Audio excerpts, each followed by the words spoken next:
এই যে মানুষ জন্ম পেয়েছি আসতে, আমরা যে মানুষ হয়েছি বহু কষ্টে হয়েছি, আবার হব কি না কোনো ঠিক নাই। আপনাদের বুঝিয়ে দিই, 84 লক্ষ যোনি ভ্রমণ করে মানব জন্ম।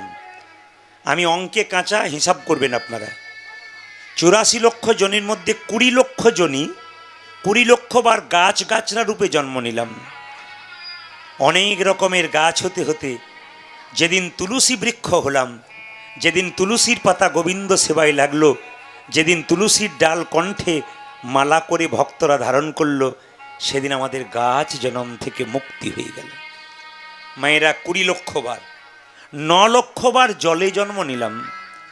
কত রকমের জলজন্তু হতে হতে, মাছ কাঁকড়া হতে হতে যেদিন আমরা শঙ্খ রূপে জন্ম নিলাম, যেদিন মায়েদের মুখে মন্দিরে শঙ্খ বেজে উঠল, সেদিন আমাদের জলজন্ম থেকে আমরা মুক্তি পেয়ে গেলাম। 20 কত হলো গুনবেন, 29।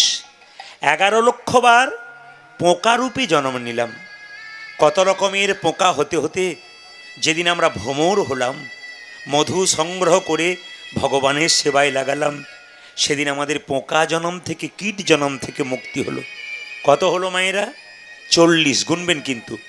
30 লক্ষ বার পশুকুলে জন্ম নিতে নিতে যেদিন আমরা গাভীকুলে জন্ম নিলাম, যেদিন গাভীর চর্ম দিয়ে খোল তৈরি হলো, গাভীর দুগ্ধ গোবিন্দ সেবায় লাগলো, সেই দিন থেকে আমরা কি করলাম? পশু জন্ম থেকে মুক্তি পেয়ে গেলাম। আর কি বাকি রইল? 70। 10 লক্ষ বার পক্ষীকুলে জন্ম নিতে নিতে ভাগ্য ফলে যেদিন ময়ূরকুলে জন্ম নিলাম, গোবিন্দ কৃপা করে যেদিন ময়ূর পুচ্ছটা মাথায় নিল, সেদিন আমাদের পক্ষীকুল থেকে মুক্তি হয়ে গেল। তাহলে 80 হয়ে গেল। 4 লক্ষ বানরা, 4 লক্ষ বার বানর কুলে জন্ম নিলাম। মানুষ হয়ে যা পারলাম না, পশু হয়ে হনুমান শিখিয়ে দিল, আমার কাছে শিখে নাও, আমার কাছে শিখে নাও, কি করে ভগবানের দাস হতে হয়। কি করে ভগবানের দাস হতে হয়। আপনাদের কাছে নিবেদন, আপনাদের গাড়ি থাকবে, বাড়ি থাকবে, টাকা থাকবে, ধন থাকবে, সব থাকবে, কিন্তু মন যেন গোবিন্দের চরণে থাকে। হরে কৃষ্ণ। এইদিকে গাড়ি বাড়ি টাকা পয়সা ধন দৌলত সব থাক, মন থাকবে গোবিন্দের চরণে। সীতার বাবা জনক রাজা, মায়েরা আপনাদের 2-4 ভরি সোনা হলে কত অহংকার হয়, কিন্তু সীতার বাবা জনক রাজা যে বাড়িতে বাস করত, গোটা বাড়িটা সোনা দিয়ে মোড়া, সেইখানে বসে থাকতো জনক রাজা। কিন্তু সোনা দিয়ে মোড়া, তবু তার অহংকার ছিল না, মনটা গোবিন্দ সোনার প্রতি রেখেছিল। মায়েরা যা কিছু এনেছেন, আপনি খালি হাতে এসেছেন, খালি হাতে যাবেন, কিছু নিয়ে আসেন নাই, তবু কি সংসারের জন্য করবেন না? অবশ্যই করবেন। আসল কর্তব্য কিন্তু ভুলবেন না, ভগবানের নাম সংকীর্তন। জেনে নিন, অনেকে বলে মরার সময় কিছু যায় না, 2টো জিনিস যায়। আপনি মরে গেলে আপনার সঙ্গে কিছু যায় না বলে না সবাই, শাস্ত্র বলছে না, 2টো জিনিস যায়। আপনি যে সারা জীবন বাঁচলেন, যতদিন পাপ কর্ম কত করলেন আর পুণ্য কর্ম কত করলেন, আপনার সঙ্গে কিন্তু গেল। আপনি যেমন কর্ম করবেন, আপনার বিচার কিন্তু সেরকম হবে। তো শুনে নিন, হনুমান কত বড় দাস। সীতা মাকে যখন হনুমান উদ্ধার করলো, হনুকে সীতা মা বলল, হনুরে তুই যখন আমায় উদ্ধার করলি, এই দেখ তোকে একটা মতির মালা দিলাম। হনুমান মতির মালাটা পেয়ে কি করলো দেখুন, কপালে ঠেকালো, নাকে ঠেকালো, চোখে ঠেকালো, কানে ঠেকালো, জিভ দিয়ে চেটে চেটে দেখলো, তারপর দাঁত দিয়ে কেটে কেটে 64 টুকরো করলো। প্রশ্ন হবে যে হনুমান মালাটাকে দাঁত দিয়ে টুকরো করে 64 টুকরো করলো কেন? 63 করলো না, 65 করলো না কেন? আসলে ওই 64 টুকরো কলিযুগে 64 মহান্ত রূপে এলো। প্রত্যেকটা তত্ত্বের মধ্যে একটা করে ঘটনা আছে, আপনাদের জানতে হবে।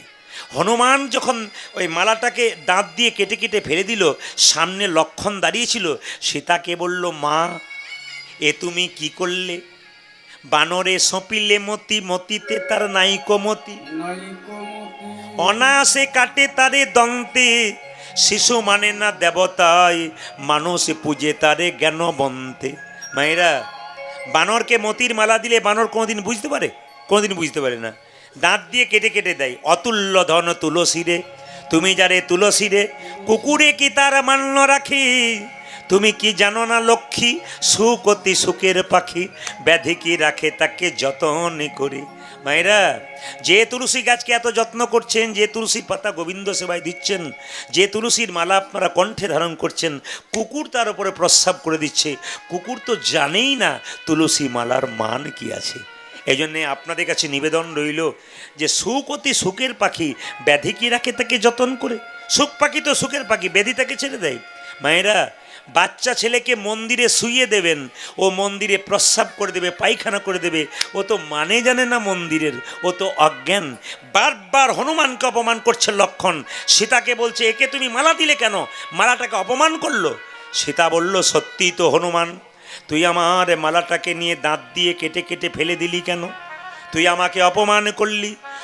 আমাদের যদি কাউকে বলা হয় আমরা রেগে যেতাম, কিন্তু হনুমান মাথা নিচু করে কেঁদে কেঁদে বলল, মাগো, আমি কি তোমার মালাকে কোনো দিন অপমান করতে পারি?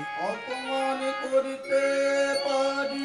আমি তোমার মালাকে প্রথমে কপালে ঠেকালাম কেন জানো? কেন জানো? এ মালা তো যেমন তেমন মালা নয়, যেমন তেমন মালা নয়। আমার সীতা মায়ের দেওয়া প্রেমের মালা। প্রেমের মালা। এমন প্রেমের মালা কি অপমান করতে পারি? প্রথমে কপালে ঠেকালাম, কানে ঠেকালাম কেন জানো? এই মালার মধ্যে রাম নাম শোনা যায় কিনা দেখলাম। চোখে ঠেকালাম কেন জানো? এই চোখ দিয়ে রাম দেখা যায় কিনা দেখলাম। নাক দিয়ে শুকে শুকে দেখলাম কেন জানো? এ মালার মধ্যে রাম অঙ্গের গন্ধ পেলাম কিনা দেখলাম। জিভ দিয়ে চেটে চেটে দেখলাম কেন জানো? রাম চরণে তুলসীর স্বাদ পেলাম কিনা দেখলাম। যে মালাতে রাম নাম শোনা যায় না, যে মালাতে রাম দেখা যায় না, যে মালাতে রাম অঙ্গের গন্ধ পাওয়া যায় না, ও তো অলংকার নয়, কলঙ্কের হার। কলঙ্কের হাত। তাই দাঁত দিয়ে কেটে কেটে ফেলে দিলাম। লক্ষণ হনুমানের হাত দুটো ধরে বলল, হনুমান রে, এতদিন আমার অভিমান ছিল, আমি রামের ভাই। লক্ষণ আমার অহংকার ছিল, কিন্তু তোর কাছে জানতে পারলাম কেমন করে রাম ভজনা করতে হয়। তুই আমায় দেখিয়ে দে। তুই যদি রামকে এত ভালোবাসিস, তুই কি হৃদয়ে মাঝে রামে দেখাতে পারবি? হনুমান বলছে, লক্ষণ তোমার তীরটাকে দাও। যেই না তীরটাকে দিয়েছে, হনুমান বক্ষ বিদীর্ণ করেছে। অমনি দেখলো একা রাম নয়, দেখে সীতারামের করবো না। মহাপ্রভু একটা সুন্দর বাণী আছে, 10 5 সবে মিলে দাঁড়াইতে বসিয়া, কীর্তন করহ সবে হাতে তালি দিয়া। আজকে আপনারা এখানে এসেছেন, হিন্দু সনাতন ধর্মের কোনো স্কুল নাই, হিন্দু সনাতন ধর্মের কোনো স্কুল নাই, এটা স্কুল। প্রত্যেকটি হিন্দু সমাজ, প্রত্যেকটি হিন্দু সনাতন মানুষের কাছে একটা নিবেদন রইল, যেখানে ভাগবত হয় সেখানে আসুন, যেখানে রামায়ণ পাঠ হয় সেখানে হয় আসুন, যেখানে কীর্তন হবে সেখানে বসুন এবং ধৈর্য ধরে বসুন। আপনারা দেখিয়ে দিন যে সনাতন ধর্ম মরে নাই, সনাতন ধর্ম বেঁচে আছে। সনাতন মানে কি? যে ছিল, আছে এবং থাকবে। সেই সনাতন ধর্মকে সম্মান দেবার জন্যে আপনাদের কাছে নিবেদন রইল, সবাই মিলে মহাপ্রভুর কথাটি মানবেন। 10 5 সবে মিলে দাঁড়াইতে বসিয়া, কীর্তন করহ সবে হাতে তালি দিয়া। আপনাদের আসলে সবই ভালো লাগলো, একটা খারাপ লাগলো, বলবো না বাদ দিয়ে দেবো? না, বলার দরকার নেই, পরে একবার আমি ফোনে জানিয়ে দেবো। না, আজকে বলে যাই, আপনারা সবাই তালি দিলেন, হাত তালি দিয়ে 2 4 জন হরি হর নম কৃষ্ণ যাদব নম যাদব মানে ভদ্রলোকের মতো দাঁড়িয়ে আছেন। উনি দেখছেন কত লোক হয়েছে, কাল পেপারে দিতে হবে আর কি। হিন্দুদের সবচাইতে লজ্জার ব্যাপার কি বলুন তো? আপনি তালি দেবেন, আরেকজন দেবে না। অন্যান্য ধর্মের মানুষ ধর্ম যদি না করে, যে করে তাকে সাহায্য করে। আর আমাদের সবচাইতে লজ্জার ব্যাপার, আপনি ধর্ম করলে আপনার পেছনে 50 জন লেগে যাবে, আমার লাইনে আয়, খা যা খুশি তাই, নর্দমায় যা, নরকে যা, কোনো অসুবিধা নাই, কিন্তু হরিনাম করার দরকার নেই। কিছু মনে করবেন না।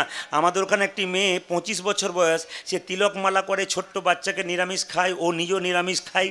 পাশের বাড়ির মেয়েরা বলে, বাবারে দিদি, হারানের বইয়ের কি ঢং, এখন থেকে হরিনাম করতে শুরু করেছে। না না, সবচাইতে লজ্জার ব্যাপার, আমরাই আমাদের শত্রু।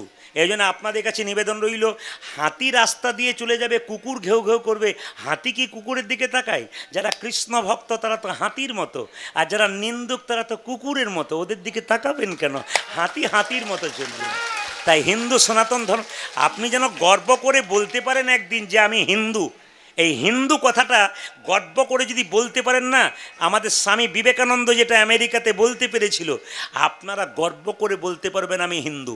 প্রত্যেকটি ধর্মকে সমান সম্মান দেবেন, কিন্তু বারবার নিবেদন রইল নিজের ধর্মকে কোনোদিন অসম্মান করবেন না।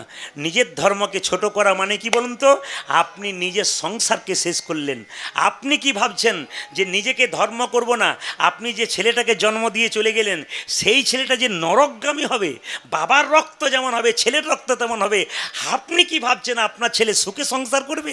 টাকা থাকলেও নেশা করে নোংরা কাজ করে সংসারটাকে নষ্ট করবে। সেদিন আপনি বুঝতে পারবেন আপনার ছেলে আপনার জন্য কি করেছে। বাবাকেও ভালো হতে হবে, মাকে ভালো হতে হবে, তবে সন্তান ভালো হবে। মায়েরা, বীজ যদি ভালো হয় আর মাটি যদি ভালো হয়, গাছ ভালো হবে না কে বলেছে? বাহ বাহ, জয়টা একটু জোরে হবে। রাধা রানী কি? বাহ। শ্যাম সুন্দর কি? মদন মোহন কি? হরিবাসর কি? বেশ, মন দিয়ে শুনে নিন। আজকে আমাকে সঞ্জীব বাবু বলে গেলেন উনি কি পালা করবেন ওনার ব্যাপার। আমাকে বাসাতেও দু একজন গিয়েছিলেন, আজকের পালা কি হবে। তা আমি তাদেরকে একটা কথা বললাম, দাদা পালা তো আমি জানি না। আপনি পালা জানেন না, তবে কি জানেন? পালা জানি না বলে কি? পালা তো নাটকের হয়, যাত্রার হয় না। কি বলছেন? কীর্তনের পালা হয় না। যিনি জ্ঞানী ব্যক্তি তিনি জিজ্ঞেস করবেন না আপনি কি পালা করবেন, তিনি কি বলবেন? কি বিষয় হবে, কি আলোচনা হবে, কি লীলা হবে, এটা জিজ্ঞেস করবে। পালা তো আমাদের জীবনে দুটো আছে, একটি আশা আর একটি, জোরে বলুন, একটি আশা একটা যাওয়া। এবার যারা কীর্তন শুনছেন ঠান্ডা মাথায় উত্তর দিন। আচ্ছা, যারা কীর্তন শুনতে এসছেন তাদের কোনটা শেষ হয়েছে, আশারটা না যাওয়ারটা? জোরে বলুন। আশাটা। বাকি আছে কোনটা? অনেকে ভয়ে বলছে না যাবে না বলে কি, যে বলুন বাকি আছে কোনটা? এতই যদি বুঝছেন যে যাওয়ারটা বাকি আছে, সাদা চুলে গোদরেজ নিচ্ছেন কেন? এত কি বুঝছেন? একবারে সত্যি কথা। এই দেখুন কাকিমা বলছে আমি নিই না। এই দিকে তাকাবেন, এইদিকে তাকাবেন, এইদিকে তাকাবেন। আমাদের অবস্থা কেমন বলুন তো? দেখবেন মৃতদেহ দরজা দিয়ে নিয়ে যায়, বলো হরি, বলো হরি। সত্যি কথা বলুন তো, দরজার পাশ দিয়ে মরা নিয়ে গেলে আপনার প্রণাম করেন না? আপনি প্রণাম করেন, আপনার বাচ্চাকে প্রণাম করেন, ঘর ঢুকে যান, কী ভাবেন বলুন তো? ও বোধহয় গেল, আমি বোধহয় যাবো না। একবারে পাক্কা কথা। আমাদের অবস্থাটা কেমন বলুন তো? কিছু মনে করবেন না। দেখবেন যেখানে কসাইখানা ছাগল কাটা হয়, ছাগলের চামড়া ছাড়িয়ে দিয়ে ছাগলের মাংসগুলো টুকরো করে কাটছে, আর একটি ছাগল পাশে বসে বসে দিব্যি কাঁঠাল পাতা খাচ্ছে। ও জানে না যে এরপরের লাইনটা আমার আছে। আমাদের সেরকম কাঁঠাল পাতা খাওয়ার মতো আর কি। দেখতে পাচ্ছি উনি চলে গেলেন আর আমরা দিব্যি কাঁঠাল পাতা খাচ্ছি, ভাবছি আমরা বোধহয় যাবো না, পেরিয়ে যাব। কিন্তু না, সবাইকে একদিন যেতে হবে। আপনাদের জানতে হবে কালীয় দমন লীলাটি কবে হয়েছিল। আসতে ঝুলন পূর্ণিমার দিনে, আসতে ঝুলন পূর্ণিমার দিনে। আচ্ছা মায়েরা, দাদা ভাইরা, কিছু মনে করবেন না। আমাদের 12 মাসে 13 পার্বণ। জোরে বলুন হ্যাঁ না না। 12 মাসে 13 পার্বণ। কিন্তু দেখবেন যে উৎসবের পেছনে যাত্রা লেখা আছে সেদিন ভগবান মন্দিরে থাকে না। একটু গুনে দেখুন, যে উৎসবের পেছনে যাত্রা লেখা আছে, যেমন ঝুলন যাত্রা, বলুন ভগবান মন্দিরে থাকে? সেদিন থেকে মন্দিরে থেকে এসে ভক্তদের কাছে দোল খায়। ঝুলন যাত্রা কথা শুনবেন আপনারা। শুক্লপক্ষের একাদশীতে কিন্তু ঝুলন যাত্রা হয়, ভালো করে শুনবেন। শুক্লপক্ষের একাদশীতে আপনারা ঝুলন যাত্রা পালন করুন। কিভাবে করবেন আজকে আপনাদের বলে দিই, মন দিয়ে শুনবেন। যেদিন ঝুলন যাত্রা, দেখবেন রথযাত্রা, ভগবান জগন্নাথ সেদিন মন্দিরে থাকে না। যাত্রা মানে মন্দিরে থাকে না, বেরিয়ে আসে। কোথায় বেরিয়ে আসে? মন্দির থেকে বলভদ্র, সুভদ্রা আর কে না আমাদের জগন্নাথ বেরিয়ে আসেন। কেন কেন বেরিয়ে আসেন? সারা বছর ধরে এমন মানুষ আছে জগন্নাথ মন্দিরে যায়ই না, জগন্নাথকে দর্শন করে না। ভগবান তো সবার, সেই জন্য যারা তাকে দর্শন করে না তাদের জন্য বেরোই, আর যারা তার ভক্ত তাদের জন্য বেরোই, সবাইকে কৃপা করবে বলে। সেদিন বিচার করে না কিন্তু, কে ব্রাহ্মণ, কে শূদ্র, কে বৈষ্ণব, কে গরিব, কে ভিখারি, সবার জন্যে জগন্নাথ দেব বেরিয়ে আসেন। ওই জন্য রথযাত্রা, রাসযাত্রার সময় ভগবান দেখবেন মন্দিরে থাকে না, বেরিয়ে আসে ব্রজগোপীদের সঙ্গে নৃত্য করবার সময়। এই জন্য বলে রাখি, আপনার যে উৎসবের পেছনে যাত্রা লেখা আছে, ঝুলন যাত্রার সময়, এই ঝুলন পূর্ণিমাতে মায়েরা একটু মাথায় রাখবেন, ঝুলন পূর্ণিমার দিনে ভগবান শ্রীকৃষ্ণকে সুন্দর করে বাড়িতে সাজাবেন, রাধারানীকে সাজাবেন, একটা দোলনা তৈরি করবেন। সেদিন যদি ভগবানকে দোল দিয়ে আনন্দ দিতে পারেন, আপনার সারা জীবন সংসারে আনন্দে পরিপূর্ণ হয়ে যাবে। ব্যাস, এই একটা বললাম। আর একটা বলে দিই আপনাদের, এই আস্তে একটা বলে যাই, আর একটা সুন্দর কথা বলে যাই। আর একটা উৎসব আমাদের আছে ঝুলন পূর্ণিমার সময়। কি আছে বলুন তো? রাখি পূর্ণিমা। আস্তে, রাখি পূর্ণিমা এবছর কখন বলুন তো? 12ই ভাদ্র সকাল 10টায় শুরু হবে, আর 13ই ভাদ্র সকাল 8টায় শেষ হবে। এই জন্য আপনাদেরকে বলে যায়, রাখি পূর্ণিমা, রাখি বাঁধার প্রকৃত সময় কিন্তু দুপুর 12টা পর্যন্ত। 12টার পরে নয়, কিন্তু বাঁধলে কোনো ক্ষতি নাই, 12টা পর্যন্ত বাঁধার নিয়ম। এই যে রাখি পূর্ণিমার কথা যখন বললাম, তখন বলে রাখি, রাখি আপনারা পড়েন তো? জোরে বলুন হ্যাঁ না না। এইবার বলি, যেদিন রাখি পূর্ণিমা সেদিন সকল মায়েদের কাছে নিবেদন রইল, প্রত্যেকটি দাদা ভাইয়ের কাছে নিবেদন রইল, সেদিন সকালে একটু ঘুম থেকে উঠবেন, আস্তে উঠে স্নান করবেন। গঙ্গায় স্নান করলে ভালো, যদি গঙ্গা স্নান করতে না পারেন, জল নেবেন, ওং গঙ্গা গঙ্গা বলে 3বার মাথায় ঠেকাবেন, গঙ্গা স্নান হবে। একটা করে শুনবেন। সেদিন আপনি কি করবেন? এদিকে তাকাবেন। একটা শুভ্র পোশাক পরবেন। পোশাক পরে প্রথমে গোপালকে, ভগবান শ্রীকৃষ্ণকে আপনি হাতে একটা কি বেঁধে দেবেন? একটা রাখি বন্ধন করে দেবেন। তারপর গোপালের হাতে একটা নাড়ু দেবেন, তুলসীপত্র দেবেন। এইবার কি করবেন? হ্যাঁ, আপনার বাড়িতে ভাই বোনকে আর বোন ভাইকে রাখি পরিয়ে দেবে। কোন দিকে মুখ করে পরাবে? রাখি পূর্ণিমা তো আপনারা শুনছেন, রাখি বন্ধন উৎসব তো শুনছেন, কিন্তু ভাই যখন বসবে পূর্ব দিকে মুখ করে বসবে। যেমন ভাই ফোঁটা হয় বাড়িতে, রাখি পূর্ণিমাতে সেরকম রাখি বন্ধনটা ভাই বোনের মধ্যে হয়। কেমন হয় বলে দিই। একটা থালা করবেন, সেই থালাতে পান রাখবেন। এই যে গানটা হচ্ছে, এটা MK স্টুডিও। আপনারা দিন 5 পরে MK স্টুডিও সার্চ করবেন, দেখবেন আপনারা এই কথাগুলো প্রত্যেকটা আবার ভালো করে পেয়ে যাবেন, সুন্দর করে শুনতে পাবেন। কি বলছি সেগুলো আবার পুনরায় শুনতে পাবেন, মন দিয়ে শুনবেন। সেদিন আপনি কি করবেন? একটা থালাতে পান নেবেন, দুর্বা ঘাস নেবেন, ধান নেবেন, ফুল নেবেন, চন্দন নেবেন, ঘিয়ের প্রদীপ নেবেন, একটা রাখি নেবেন। নিয়ে সেই মেয়েটি কি করবে না, স্নান করে গোপালকে রাখি বন্ধন করে নিজের ভাইয়ের হাতে রাখিটা পরিয়ে দেবে। আচ্ছা বলুন তো, বোন ভাইয়ের হাতে রাখি পরায় কেন? তার দীর্ঘায়ু এবং মঙ্গল কামনা করার জন্যে। আর ভাই বোনের হাতে রাখি পরায় কেন? তাকে রক্ষা করার প্রতিশ্রুতি দেওয়ার জন্যে। এই রাখি বন্ধন উৎসবটা শুধুমাত্র আমাদের মধ্যে আছে তা নয়, ভারতবর্ষের বাইরেও রাখি বন্ধন উৎসব হচ্ছে।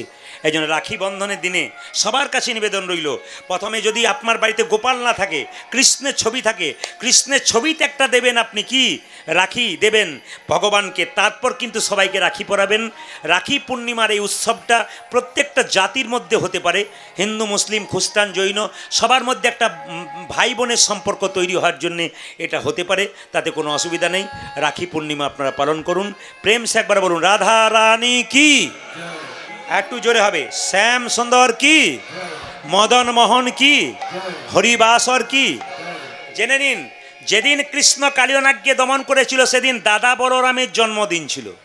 মায়েরা আপনারা বলুন তো, আপনাদের ছেলে মেয়েদের জন্মদিন পালন করেন? জোরে বলুন হ্যাঁ না না, জোরে বলবেন। অনেকে কিন্তু হ্যাঁ হুঁ বলছে না, চুপ থাকাটাই বুদ্ধিমানের কাজ। কিছু গণ্ডগোল আছে, বলে দিই। দেখবেন এখন আমাদের একটা ফ্যাশন হয়েছে, একটা কেক কাটছেন, একটা মোমবাতি জ্বালাচ্ছেন। জোরে বলবেন, এটা হিন্দুদের না খ্রিস্টানদের? জোরে বলবেন, কাদের বটে? হ্যাঁ, খ্রিস্টানদের। তাহলে আপনি খ্রিস্টানদের নিয়ম পালন করছেন না সনাতন ধর্মের মানুষের নিয়ম পালন করছেন?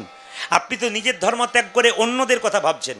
এই জন্য আপনাদেরকে বলে যাই, আপনারা যেদিন বাচ্চাদের জন্মদিন পালন করবেন, কেকটা কাটবার সময় দেখবেন মোমবাতিটা জ্বালিয়ে কি বলে, হ্যাপি বার্থডে টু ইউ ফুস। কি ডিজাইনের ব্যাপার! এতজন কীর্তন শুনতেছেন, একজন হাত তুলে বলুন তো কেক কেন কাটা হয়? একজন হাত তুলে বলুন তো মোমবাতি নেভানো কেন হয় বলুন তো? আসলে আমরা তো বোকা মানুষ, কেন আমরা দেখে দেখে করি, জানি না। একজন মাস্টারমশাইয়ের বাড়িতে গান হচ্ছে, পাশের বাড়িতে, ওনার বাড়িতে বাসা। উনি বললেন, প্রদীপবাবু আমার নাতির আজকে জন্মদিন, আপনি একটু প্রসাদ পাবেন। বললাম ঠিক আছে, খুব ভালো।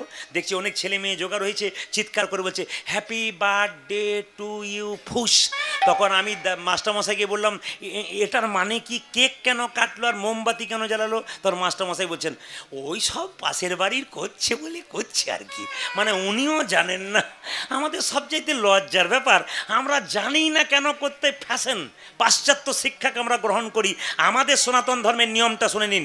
বাচ্চার জন্মদিনে কেক কাটবেন আপনি, কেকের মধ্যে ডিম থাকে। আপনার ছেলে শুভ দিনে, পরীক্ষার দিনে আপনি ডিম খাইয়ে পাঠাবেন? আপনার ছেলে কোনো জায়গায় যাবে দূরে, আপনি ডিম খাইয়ে পাঠাবেন? তাহলে আপনার লজ্জা করা দরকার। সেদিন কেকের মধ্যে ডিম রয়েছে আর আপনি শুভ দিনে ডিম খাওয়াচ্ছেন। বলুন বিচার করে, শুভ হচ্ছে না অশুভ হচ্ছে? সেদিন কি করবেন? ঘি একটু পরমান্ন তৈরি করবেন, ভগবানের চরণে তুলসী পত্র দিয়ে বলবেন, হে প্রভু, আমার ছেলেটা যেন ভবিষ্যতে প্রসাদ ভোজী হতে পারে, যেন তোমার চরণ স্মরণ করতে পারে। আমার মৃত্যুর পরে যেন আমি আনন্দে মরতে পারি। আমার ছেলেকে চোর ডাকাত করি নাই, আমার ছেলেকে কৃষ্ণ ভক্ত তৈরি করতে পেরে গেছি। এই চিন্তা করবেন। আর কি করবেন মা? মোমবাতি নয়, ঘিয়ের প্রদীপ জ্বালাবেন। এই দিকে তাকান, প্রদীপটা জ্বালিয়ে ভগবানের কাছে বলবেন, হে প্রভু, ঘিয়ের প্রদীপটা যেমন জল জল করে জ্বলছে, আমার ছেলে মেয়ের জীবন প্রদীপ যেন দীর্ঘদিন ধরে তোমার চরণে জল জল করে জ্বলে। এত সুন্দর শিক্ষা আমাদের সনাতন ধর্মে রয়েছে। লজ্জা লাগা উচিত আমাদের। আমরা কোন নোংরা জায়গায় আছি? সত্যি কি আমরা হিন্দু সনাতন ধর্মকে টিকিয়ে রাখবো, না সত্যি কি আমরা সনাতন ধর্মকে নষ্ট করে দেবো অন্য ধর্মকে গ্রহণ করে? আমরা সম্মান দেব সব ধর্মকে, তা বলে এই নয় নিজের ধর্মকে বিসর্জন করে দেবো। এটা আপনারা করবেন না। আমি কয়েকদিন আগে নদিয়াতে গান করছিলাম, যার বাড়িতে বাসা, সে বলল, প্রদীপবাবু, ওইটুকু বাচ্চাটা বললো আমার জন্মদিনে কোনো প্রাণী কাটা হবে না। বলে কেন? না, প্রদীপবাবুর কীর্তন শুনেছি, জন্মদিনে যদি কোনো জীবন্ত পশু বা পাখির জীবনটা নিয়ে নেওয়া হয়, একজনের জীবন বাঁচানোর জন্যে অন্যজনের জীবন কেন নিবে তুমি? কত সুন্দর কথা। বাচ্চা মেয়েটা বাবাকে বলেছে, আমার জন্মদিনে কিন্তু বাবা নিরামিষ হবে, আমার জন্মদিনে কেক আনা চলবে না। আপনারা কেক আনুন, মোমবাতি জ্বালুন, আপনারা, আমি জানি এগুলো আপনারা ছাড়বেন না, আপনারা করবেন, কিন্তু এগুলো করুন। যদি মনে করেন ফ্যাশন, ওরা করেছে আমরা না করলে প্রেস্টিজ পাংচার হয়ে যাবে, লোকে কি বলবে, এই তো আমাদের ব্যাপার হয়ে গেছে। তবু ঘিয়ের প্রদীপ আর পরমান্নটা আপনারা দেবেন, আপনাদের জীবন সুন্দর হবে। কৃষ্ণ দেখলো দাদা বলাইয়ের জন্মদিন, আজকে সুযোগ। ভগবান শ্রীকৃষ্ণ যখন দেখলো কালিয়নাগের বিষের জ্বালায় সবাই ছটপট ছটপট করছে, তখন ভগবান শ্রীকৃষ্ণ কি করলেন? মায়ের কাছে গিয়ে বললেন, মা, আমাকে সাজিয়ে দাও। মনে মনে ভাবলো, কালিয়নাগ, তুমি আমার ভক্তকে কষ্ট দিচ্ছ, ভক্তকে রক্ষা করা আমার দায়িত্ব। তাই মা যশোমতীকে গিয়ে বললো, মা, আমায় সাজবেন। রাধা রানী কি, শ্যাম সুন্দর কি, মালা পরেছেন কি? আপনারা কারা কারা মালা পরেছেন হাত তুলুন তো। মালা বলতে আমি এখনো বলি নাই সোনার মালা না রূপোর মালা না তুলসীর মালা, শুধু বলেছি মালা কারা পরেছেন হাত তুলবেন। মালা কারা পরেছেন হাত তুলুন সবাই, বেশ নামান। আচ্ছা, যারা সোনার মালা পড়েছে তারা কিন্তু তুলছে না। আচ্ছা, সোনার মালা কারা পড়েছেন তুলুন তো। বলে মাথা খারাপ, রাত্রি বেতে ঘর যাবো, তখন নিতাই গৌর হরিবোল করবে, দরকার নেই। তাহলে কি মনে করছেন? সোনার মালা পড়লে জ্বালা আছে, তুলসীর মালা পড়লে নিতাই গৌর হরিবোল, এখানে প্রমাণ হয়ে যাচ্ছে। এই দিয়ে তাকাবেন। মালা যারা পড়েন তারা শুনে রাখুন, বলছে শাস্ত্র বলছে বেগুন গাছ লাগাবেন, বেড়া দেবেন না। জোরে বলুন হ্যাঁ না। বেড়া না দিলে কি করবে? ছাগলে গরুতে ছিঁড়ে খাবে। এখানে তত্ত্ব বলছে এই দেহ গাছে আমাদের তুলসীর মালার বেড়া দিতে হবে। কেমন বলুন তো? না, কর্ণে যে গুরুদেব বীজ মন্ত্র দিয়েছে, এতে কৃষ্ণ প্রেমের গাছ তৈরি হবে, কিন্তু যদি তুলসীর মালা নামক বেড়া না দেন, তবে কামিনী কাঞ্চন ছাগল গরুতে নিতাই গৌর হরিবোল। খুব মাথায় রাখবেন মায়েরা। তুলসী মালা পরার যুক্তি আপনারা অনেকেই শুনেছেন, আমি ছোট করে বলে যাই। তুলসীর মালা যারা পরবেন তাদের সাপে কামড়ায় না, তুলসীর মালা যারা পরে তাদের মাথায় বাজ পড়ে না। সবচাইতে আনন্দের ব্যাপার কি? দুঃখের ব্যাপার নয়, আনন্দের ব্যাপার। আপনাদের বলে যাই, আমি কিন্তু ছোড়াত গ্রামে যখন গান করে গিয়েছিলাম, তখন দুর্গা মন্দিরে বজ্রপাত হয়েছিল। সেই জন্যে কীর্তন হয়েছিল। তখন দেখবেন যারা নিন্দুক মানুষ, ভগবানকে বিশ্বাস করে না, তারা বললো ভগবানের আবার বিশ্বাস কি করব, মা মন্দিরেই আটকাতে পারলো না যে তার মায়ের মন্দিরে বাজটা পড়ে গেল। আমি সেই সমস্ত বোকা লোকদের বলবো, যিনি মা তিনি সমস্ত আঘাত নিজের গায়ে নিয়ে ভক্তদের বাঁচানোর চেষ্টা করে। আশ্চর্যের ব্যাপার, মন্দিরে বাজ পড়েছিল, কতগুলো হাঁস খেলা করছিল, আমার এখনও মনে আছে। ওনারা বলেছিলেন ওখানকার বহু জ্ঞানী ভক্ত আছেন, ওখানকার যারা কীর্তন করিয়েছিলেন খুব ভালো মানুষ। আমি তাদেরকে এখনও জানতে পারছি না, কিন্তু হৃদয়ে আমার গাঁথা আছে ওনারা। কেন বলুন তো? সুন্দর কথা আমার সামনে বর্ণনা করেছিলেন, সুন্দর ব্যবস্থাপনা, সুন্দর ভালোবাসা, আমি এখনও ভুলতে পারি না। যখন এখানে বায়না করেছেন তখন আমার মনে পড়ে গেছে ওইখানকার ভালোবাসার কথা। এখানে এসে আর এক মানুষের কাছে আমি আর এক ভালোবাসা পেয়ে গেলাম। আপনাদের কাছে নিবেদন রইল, বাবা আপনারা যদি কেউ যান মধ্যপ্রদেশে, এদিকে তাকাবেন, মধ্যপ্রদেশে যদি যান তবে একটা শিব ঠাকুর আছে, শিবলিঙ্গ। মধ্যপ্রদেশে যাবেন, একটা শিবলিঙ্গ আছে। সেই শিবলিঙ্গে আপনারা লক্ষ্য করবেন, সেই শিবলিঙ্গ প্রতি বছর 1 ইঞ্চি করে বাড়ে, প্রতি বছর 1 ইঞ্চি করে বাড়ে। ওখানকার যারা সরকারি মানুষ আছে প্রতি বছর মেপে মেপে যায়, স্বীকার করেছে 1 ইঞ্চি করে বেড়ে যাচ্ছে। আবার হিমাচল প্রদেশে একটা শিব মন্দির আছে যেখানে লক্ষ লক্ষ লোকের ভিড় হয়। আপনারা অবাক হয়ে যাবেন, প্রতি 12 বছর পর পর ওই শিবলিঙ্গে একবার করে বাজ পড়ে। আশ্চর্য কথা, প্রতি 12 বছর পর পর ওই শিবলিঙ্গে একবার বাজ পড়ে।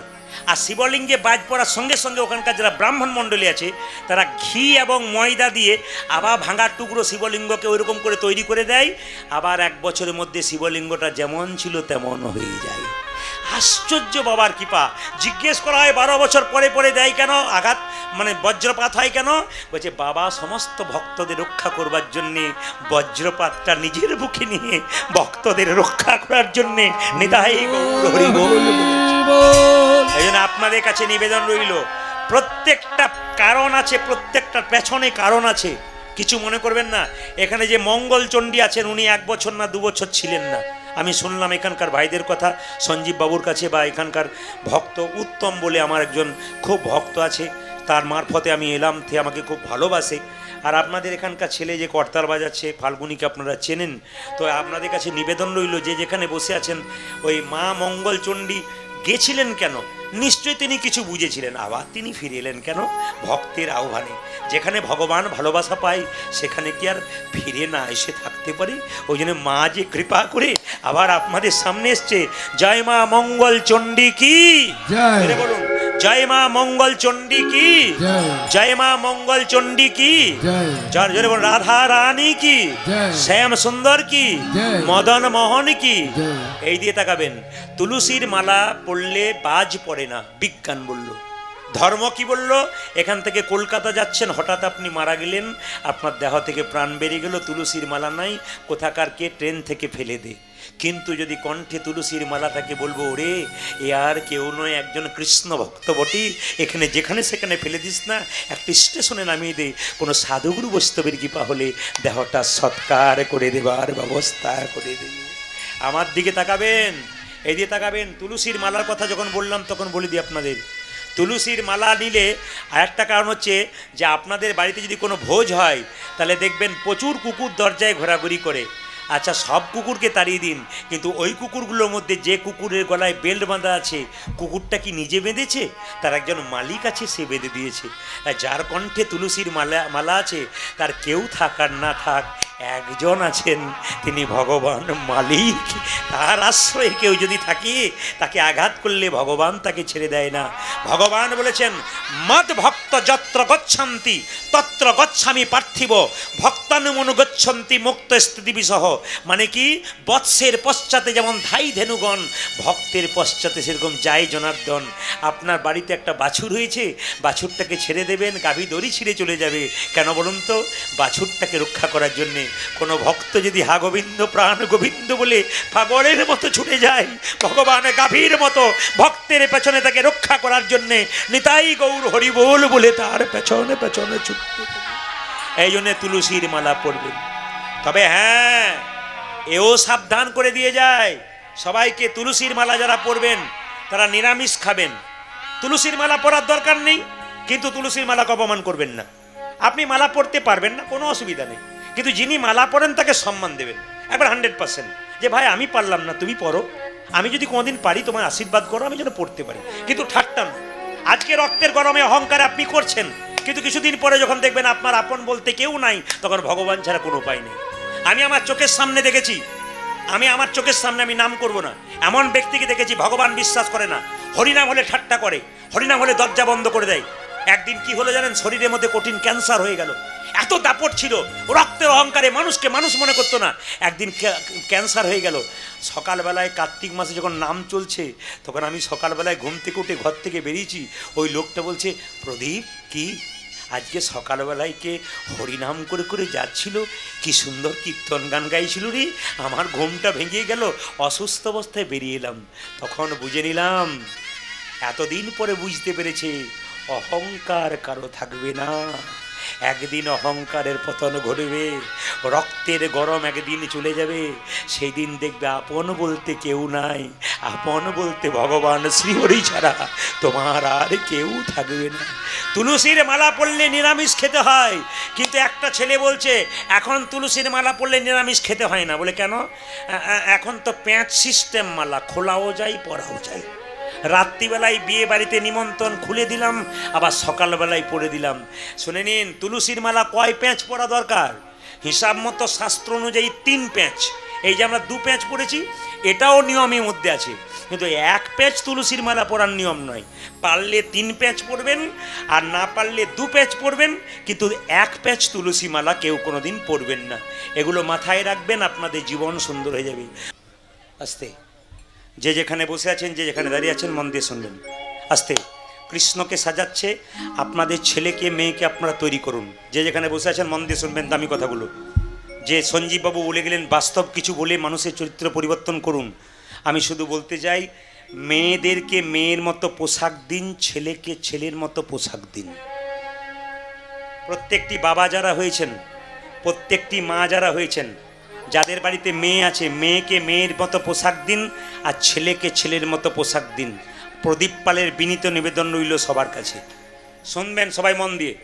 আপনার বাচ্চা মেয়ে 5 বছর বয়স, দুর্গাপুজোর সময় বাজারে যাচ্ছে, বাপে বাপে ও বাপে আমি কাটা পোশাক নেবো, ছোট ছোট দেখতে ভালো লাগবে, নে না নে, কোনো অসুবিধা নেই।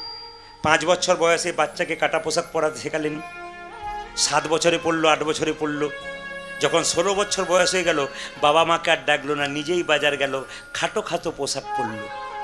ওই মেয়েটা 16 বছর বয়সে যখন তার বাবার সামনে খাটো পোশাক পরে দাঁড়াবে, লজ্জায় বাবা মেয়ের মুখের দিকে তাকাতে পারবে না। এমন পোশাক আপনার মেয়েকে পরাবেন না। ওই মেয়ে যখন কিডন্যাপ হয়ে যাবে, আপনি সরকারকে দায়ী দেবেন, প্রশাসনকে দায়ী দেবেন, দায়ী দেবেন না কাউকে। আপনার মেয়ে কিডন্যাপ হয়ে ফিরে আসবে, কাটা পোশাক পরে রাস্তা দিয়ে পেরোবে, আর পুরুষের লোভী চোখ তাকে কিডন্যাপ করবে। প্রশাসনকে দায়ী দেবেন, সরকারকে দায়ী দেবেন, ওদের দায়ী দেবেন না। মেয়ে যখন কিডন্যাপ হয়ে ফিরে আসবে, মেয়েকে যখন চর মারতে যাবেন, কোথায় ছিলি এতক্ষণ, মারবো চর, ওই চরটা মেয়ের গালে মারবার আগে আপনার গালে মারুন। আপনি আপনার বাচ্চাকে নিজের হাতে তৈরি করে সর্বনাশের পথে নিয়ে গেছেন, তাই না? প্রত্যেকটা হিন্দু সমাজের মানুষের কাছে নিবেদন রইল, মেয়েদের এমন পোশাক দিন যেন লজ্জার আবরণ থাকে। মেয়ে মেয়ের মতো থাকবে, ছেলে ছেলের মতো থাকবে, কিন্তু মেয়েদেরকে আপনি খাটো পোশাক দেবেন না। বারবার বলবো, ছোট ছোট বাচ্চাদের জন্য বলে যায় মায়েরা, বাচ্চাকে বাচ্চার মতো তৈরি করুন। এদিকে তাকাবেন, মায়ের যেমন দায়িত্ব আছে, বাবার তেমন দায়িত্ব আছে। আজকে ঈশ্বরচন্দ্র বিদ্যাসাগরের জন্ম নাই কেন? আজকে রবীন্দ্রনাথের জন্ম নাই কেন? আজকে সুকান্তের জন্ম নাই কেন? আজকে নজরুলের মতো ছেলের জন্ম নাই কেন? কেন নেই বলুন তো? একটাই কারণ, কি বলুন তো? মাটি ভালো নাই। বাচ্চা তৈরি করার জন্য 85% দায়ী মা, 15% বাবা। 85% কেন বলুন তো? এরোপ্লেন আকাশে ওড়ে, যেখানে এয়ারপোর্ট থাকে সেখানে নামে। সেরকম মহাপুরুষের আত্মা চারিদিকে ঘুরে বেড়ায়, সেরকম এয়ারপোর্ট পাচ্ছে না, ওই জন্যে কিন্তু ভালো ভালো বাচ্চা নামতে পারছে না। মেয়েদের পেটে বাচ্চা থাকলে এই দিয়ে তাকাবেন, নিয়ম পালন করবেন, তবে আপনার কৃষ্ণ ভক্ত সন্তান জন্ম দেবেন। অনুকূল ঠাকুর চন্দ্র যিনি রয়েছেন, পরম প্রেমময় শ্রী শ্রী অনুকূল ঠাকুরের ভক্ত বটেন আমাদের সঞ্জীব বাবু। আপনারা একজন হাত তুলে বলুন, আসতে, শব্দ নয়। শ্রীকৃষ্ণের জন্মাষ্টমী তিথি কারা কারা পালন করেন? হাত তুলবেন। কারা কারা পালন করেন? বেশ, একবার মাথায় কাপড় টেনে করজোরে বসুন। শ্রীকৃষ্ণের জন্মাষ্টমী তিথি ভাদ্র মাসের অষ্টমী তিথিতে কৃষ্ণের জন্ম। এখানে যারা বসে আছেন, আমার এই মূল্যবান কথাগুলো আপনারা মনে রাখবেন। সারা জীবন যার জন্য বেঁচে আছেন তার জন্য কিছু করতে হবে। ছেলের বার্থডে পালন করেন, তাহলে ভগবানের বার্থডে পালন করবেন না? জোরে বলুন। হ্যাঁ না না, জোরে বলুন।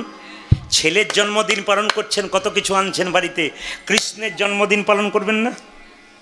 যার জন্যে জগতে আছেন তার জন্যে পালন করবেন না? সবাই শুনে রাখুন, কৃষ্ণের জন্মাষ্টমীর দিন সকালবেলায় প্রত্যেকটি মা, বাবারা তো করবেন, প্রত্যেকটি মা ঘুম থেকে উঠে স্নান করে একটি নতুন বস্ত্র পরবেন। যদি বস্ত্র আপনার না থাকে নতুন, আপনি ধোয়া বস্ত্র পরবেন।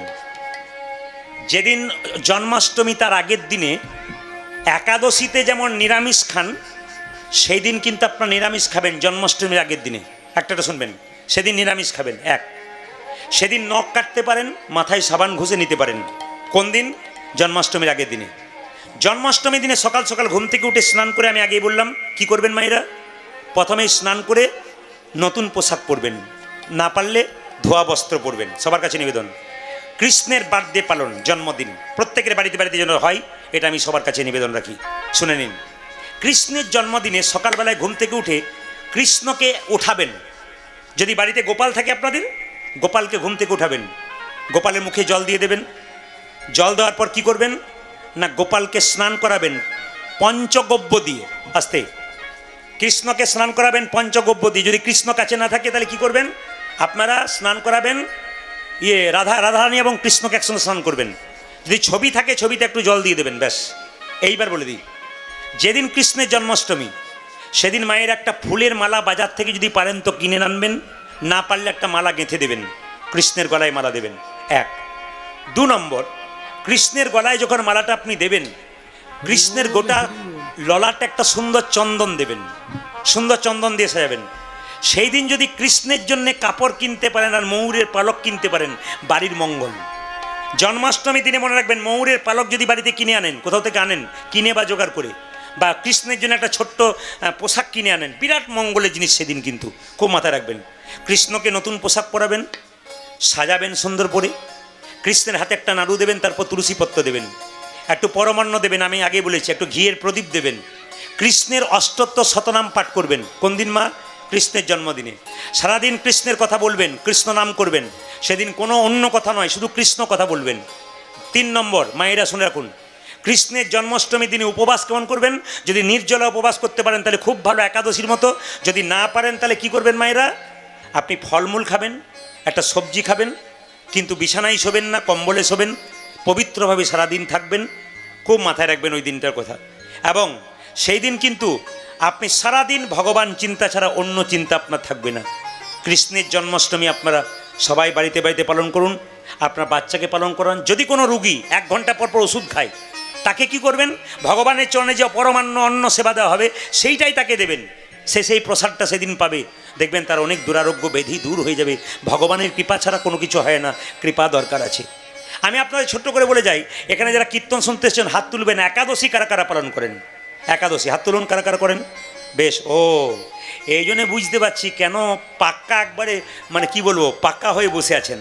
আচ্ছা মায়েরা, একাদশীর আগের দিনে কিন্তু ব্রাশ করে নিতে হয়। প্রত্যেকটি হিন্দু ধর্মাবলম্বী মনে মায়েদের কাছে নিবেদন রইল, বাবাদের কাছে, একাদশী পালন করুন। 12 মাসে 24টা একাদশী হয়, কোনো বছরে আবার 26টা হয়। আবার দেখবেন আপনি জন্মাষ্টমী করবেন, রাধাষ্টমী করবেন, 26 আর 2 28 হয়ে গেল। আপনি দুর্গাষ্টমী করবেন, কটা হলো? 29টা হয়ে গেল। হ্যাঁ, তাহলে দুর্গাষ্টমী, রাধাষ্টমী, রামনবমী 4টে হয়ে গেল। 26 আর 30, 4 4 30টা হয়ে গেল। মুসলিম ভাইদের 30 দিন রোজা রাখা হয় পরপর, আর আমরা 30 দিন কেটে কেটে উপবাস করি। এই একাদশীর উপবাস শুধুমাত্র ভগবানের কৃপা পাবেন তা তো নয়, ওটা তো পাবেনই, নিজের শরীরের যন্ত্রটাকে মাঝে মাঝে রেস্ট দিতে হয়, শরীর ভালো থাকে। একাদশী তত্ত্বে বলা হয়েছে যে কোনো একজন অসুর ভগবান বিষ্ণুর সঙ্গে যুদ্ধ করেছিল। বিষ্ণু চালাকি করে গুহার মধ্যে ঢুকে গেছিল, আর অসুর যেই না বিষ্ণুকে আঘাত করতে গেছে অমনি বিষ্ণুর শরীর থেকে একটা জ্যোতি সৃষ্টি হয়েছে, তার থেকে একজন সুন্দরী রমণী সৃষ্টি হলো। সেই রমণী অসুরের মস্তক ছেদন করলো। ভগবান বিষ্ণু বলল, এই রমণী তুমি তো খুব ভালো, আমি যাকে পারলাম না যুদ্ধ করে তুমি তার মস্তক ছেদন করলে। মেয়েটা বলে উঠল, আপনি আমাকে কেন অপমান করছেন? আপনার শরীরে জ্যোতি থেকে আমার জন্ম, আপনার শক্তিতে আমি শক্তি পেয়েছি, আমাকে কেন অপমান করছেন? আমাকে এমন একটা নাম দিন যেন পৃথিবীতে আমার জায়গা থাকে, আমার মধ্যে মানুষ এলে শান্তি পায়। বলছে, শোনো, আজ থেকে তোমার নাম দিলাম একাদশী। তোমার মধ্যে কেউ যদি থাকতে পারে সমস্ত তীর্থে যাওয়ার ফল লাভ একাদশী পালন করলে হয়ে যায়। ওই জন্য আপনাদের সবার কাছে নিবেদন রইল, বাচ্চা থেকে বুড়ো পর্যন্ত 8 থেকে 80 বছর পর্যন্ত একাদশী করা যায়। আমাদের সমাজ একটা নিয়ম আছে দেখবেন, বিধবা হলে একাদশী করে, সধবারা করে না। এই ফালতু কথাগুলো কারো কাছে শুনবেন না। 8 থেকে 80 বছর পর্যন্ত সামর্থ্য থাকলে একাদশী করবেন। মায়েরা, একাদশীর দিনে নির্জলা থাকলে ওটাকে উত্তম একাদশী বলে। যদি নির্জলা না থাকতে পারেন, পঞ্চশস্য খাবেন না। কি কি? চাল, গম, যব, সরিষা আর ডাল, এই জিনিসগুলো আপনারা খাবেন না একাদশীর দিনে। বারবার নিবেদন রইল, যদি একাদশী কেউ পালন করতে না পারেন, সেই দিনটা বাড়িতে অন্তত নিরামিষ করুন। বারবার বলবো, যে নিরামিষ করছে সে কিন্তু পথটা তৈরি করছে, তার মানে সে একাদশীর স্কুলে ভর্তি হচ্ছে। এবার সে একাদশী করবে, পথ পরিষ্কার হচ্ছে। বাড়িতে যতই আত্মীয় স্বজন আসুক, একাদশীর দিনে আপনি নিরামিষ করে দেবেন। যদি কেউ না করতে পারে একাদশীর দিনে যদি কেউ উপবাস না থাকতে পারে, তাহলে আপনি ফল খেতে পারেন। আপনি সাবু অনেকে খায়, অনেকে খায় না। আবার লক্ষ্য করুন, আপনি একটা সবজি খেতে পারেন, শাকার খেতে পারেন। সেদিন কিন্তু সন্দক লবণ ব্যবহার করবেন, এই লবণ নয়। সেদিন কিন্তু সরিষার তেল মাখতে পাবেন না, নারিকেল তেল মাখবেন। সেদিন কিন্তু সরিষার তেল ব্যবহার করতে পারবেন না। খুব মাথায় রাখবেন। আগের দিনে ব্রাশ করবেন কেন বলুন তো? জিভ ঝুলবেন কেন? না, একাদশীর দিনে ব্রাশ করলে যে পেস্ট রয়েছে তার মধ্যে লবণ থাকে, ওই লবণ মুখে গেলে আপনার একাদশী হলো না। আর একাদশীর দিনে জিভ ছুললে যদি জিভ থেকে রক্ত বেরিয়ে যায়, আপনার একাদশী হবে না। সবজি কাটতে গিয়ে যদি আঙুল কেটে গেল, আপনার একাদশী হবে না। ওই জন্য আগের দিন এগুলো করবেন। তবে বলে রাখি মায়েরা, আমি একবার মুর্শিদাবাদে একটা জায়গাতে গিয়েছিলাম একাদশীর দিনে। ওনারা বললেন, বাবা এসেছেন তখন আমাদের বাড়িতে সবাই একাদশী, আপনি শুরু করুন। আমি বললাম করব। বললাম তাহলে কি কি সেবা হবে? আপনি অবাক হয়ে যাবেন। আমাকে দিয়েছে 4 রকমের পায়েস। 4 রকমের মানে চালের পায়েস নয়, যেগুলো খাওয়া যায় কি, সেই পরমান্ন দুধের পায়েস তৈরি করেছে 4 রকমের। 4 রকমের ফল দিয়েছে, ফলের রস দিয়েছে, তারপর আরও অনেক কিছু দিয়েছে, সবজি দিয়েছে।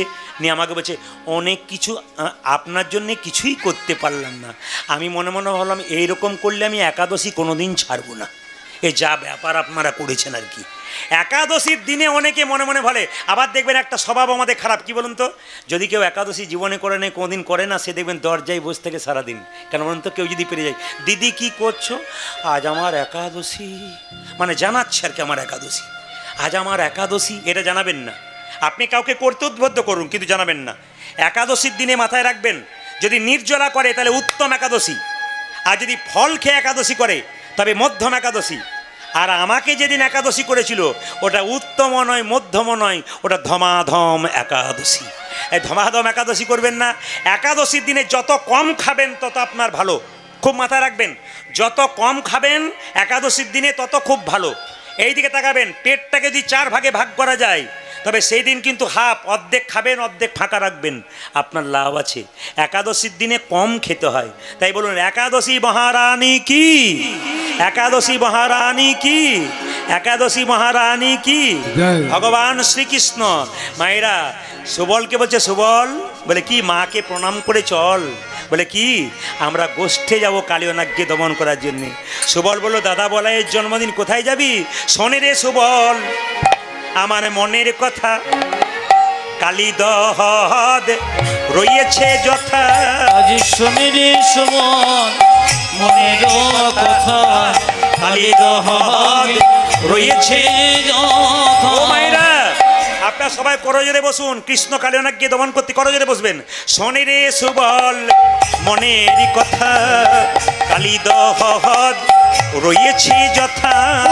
শোনে রে সুবল মনের কথা, কালী দহন রয়েছে দেখা কালী সর্পের দর্প করিব ক্ষয়, ব্রজবাসী সবে পাবে রে অভয়। কালী সর্বের দর্প করিব ক্ষয়, ব্রজবাসী সবে পাবে রে অভয়। কালী সর্পের দর্প করিব ক্ষয়, ব্রজবাসী সবে পাবে রে অভয়। কালী সর্বের দর্প করিব ক্ষয়, ব্রজবাসী সবে পাবে রে অভয়। বহু প্রাণীর প্রাণ বিনষ্ট করি, দর্পে আত্মহারা হয়েছে ভারী।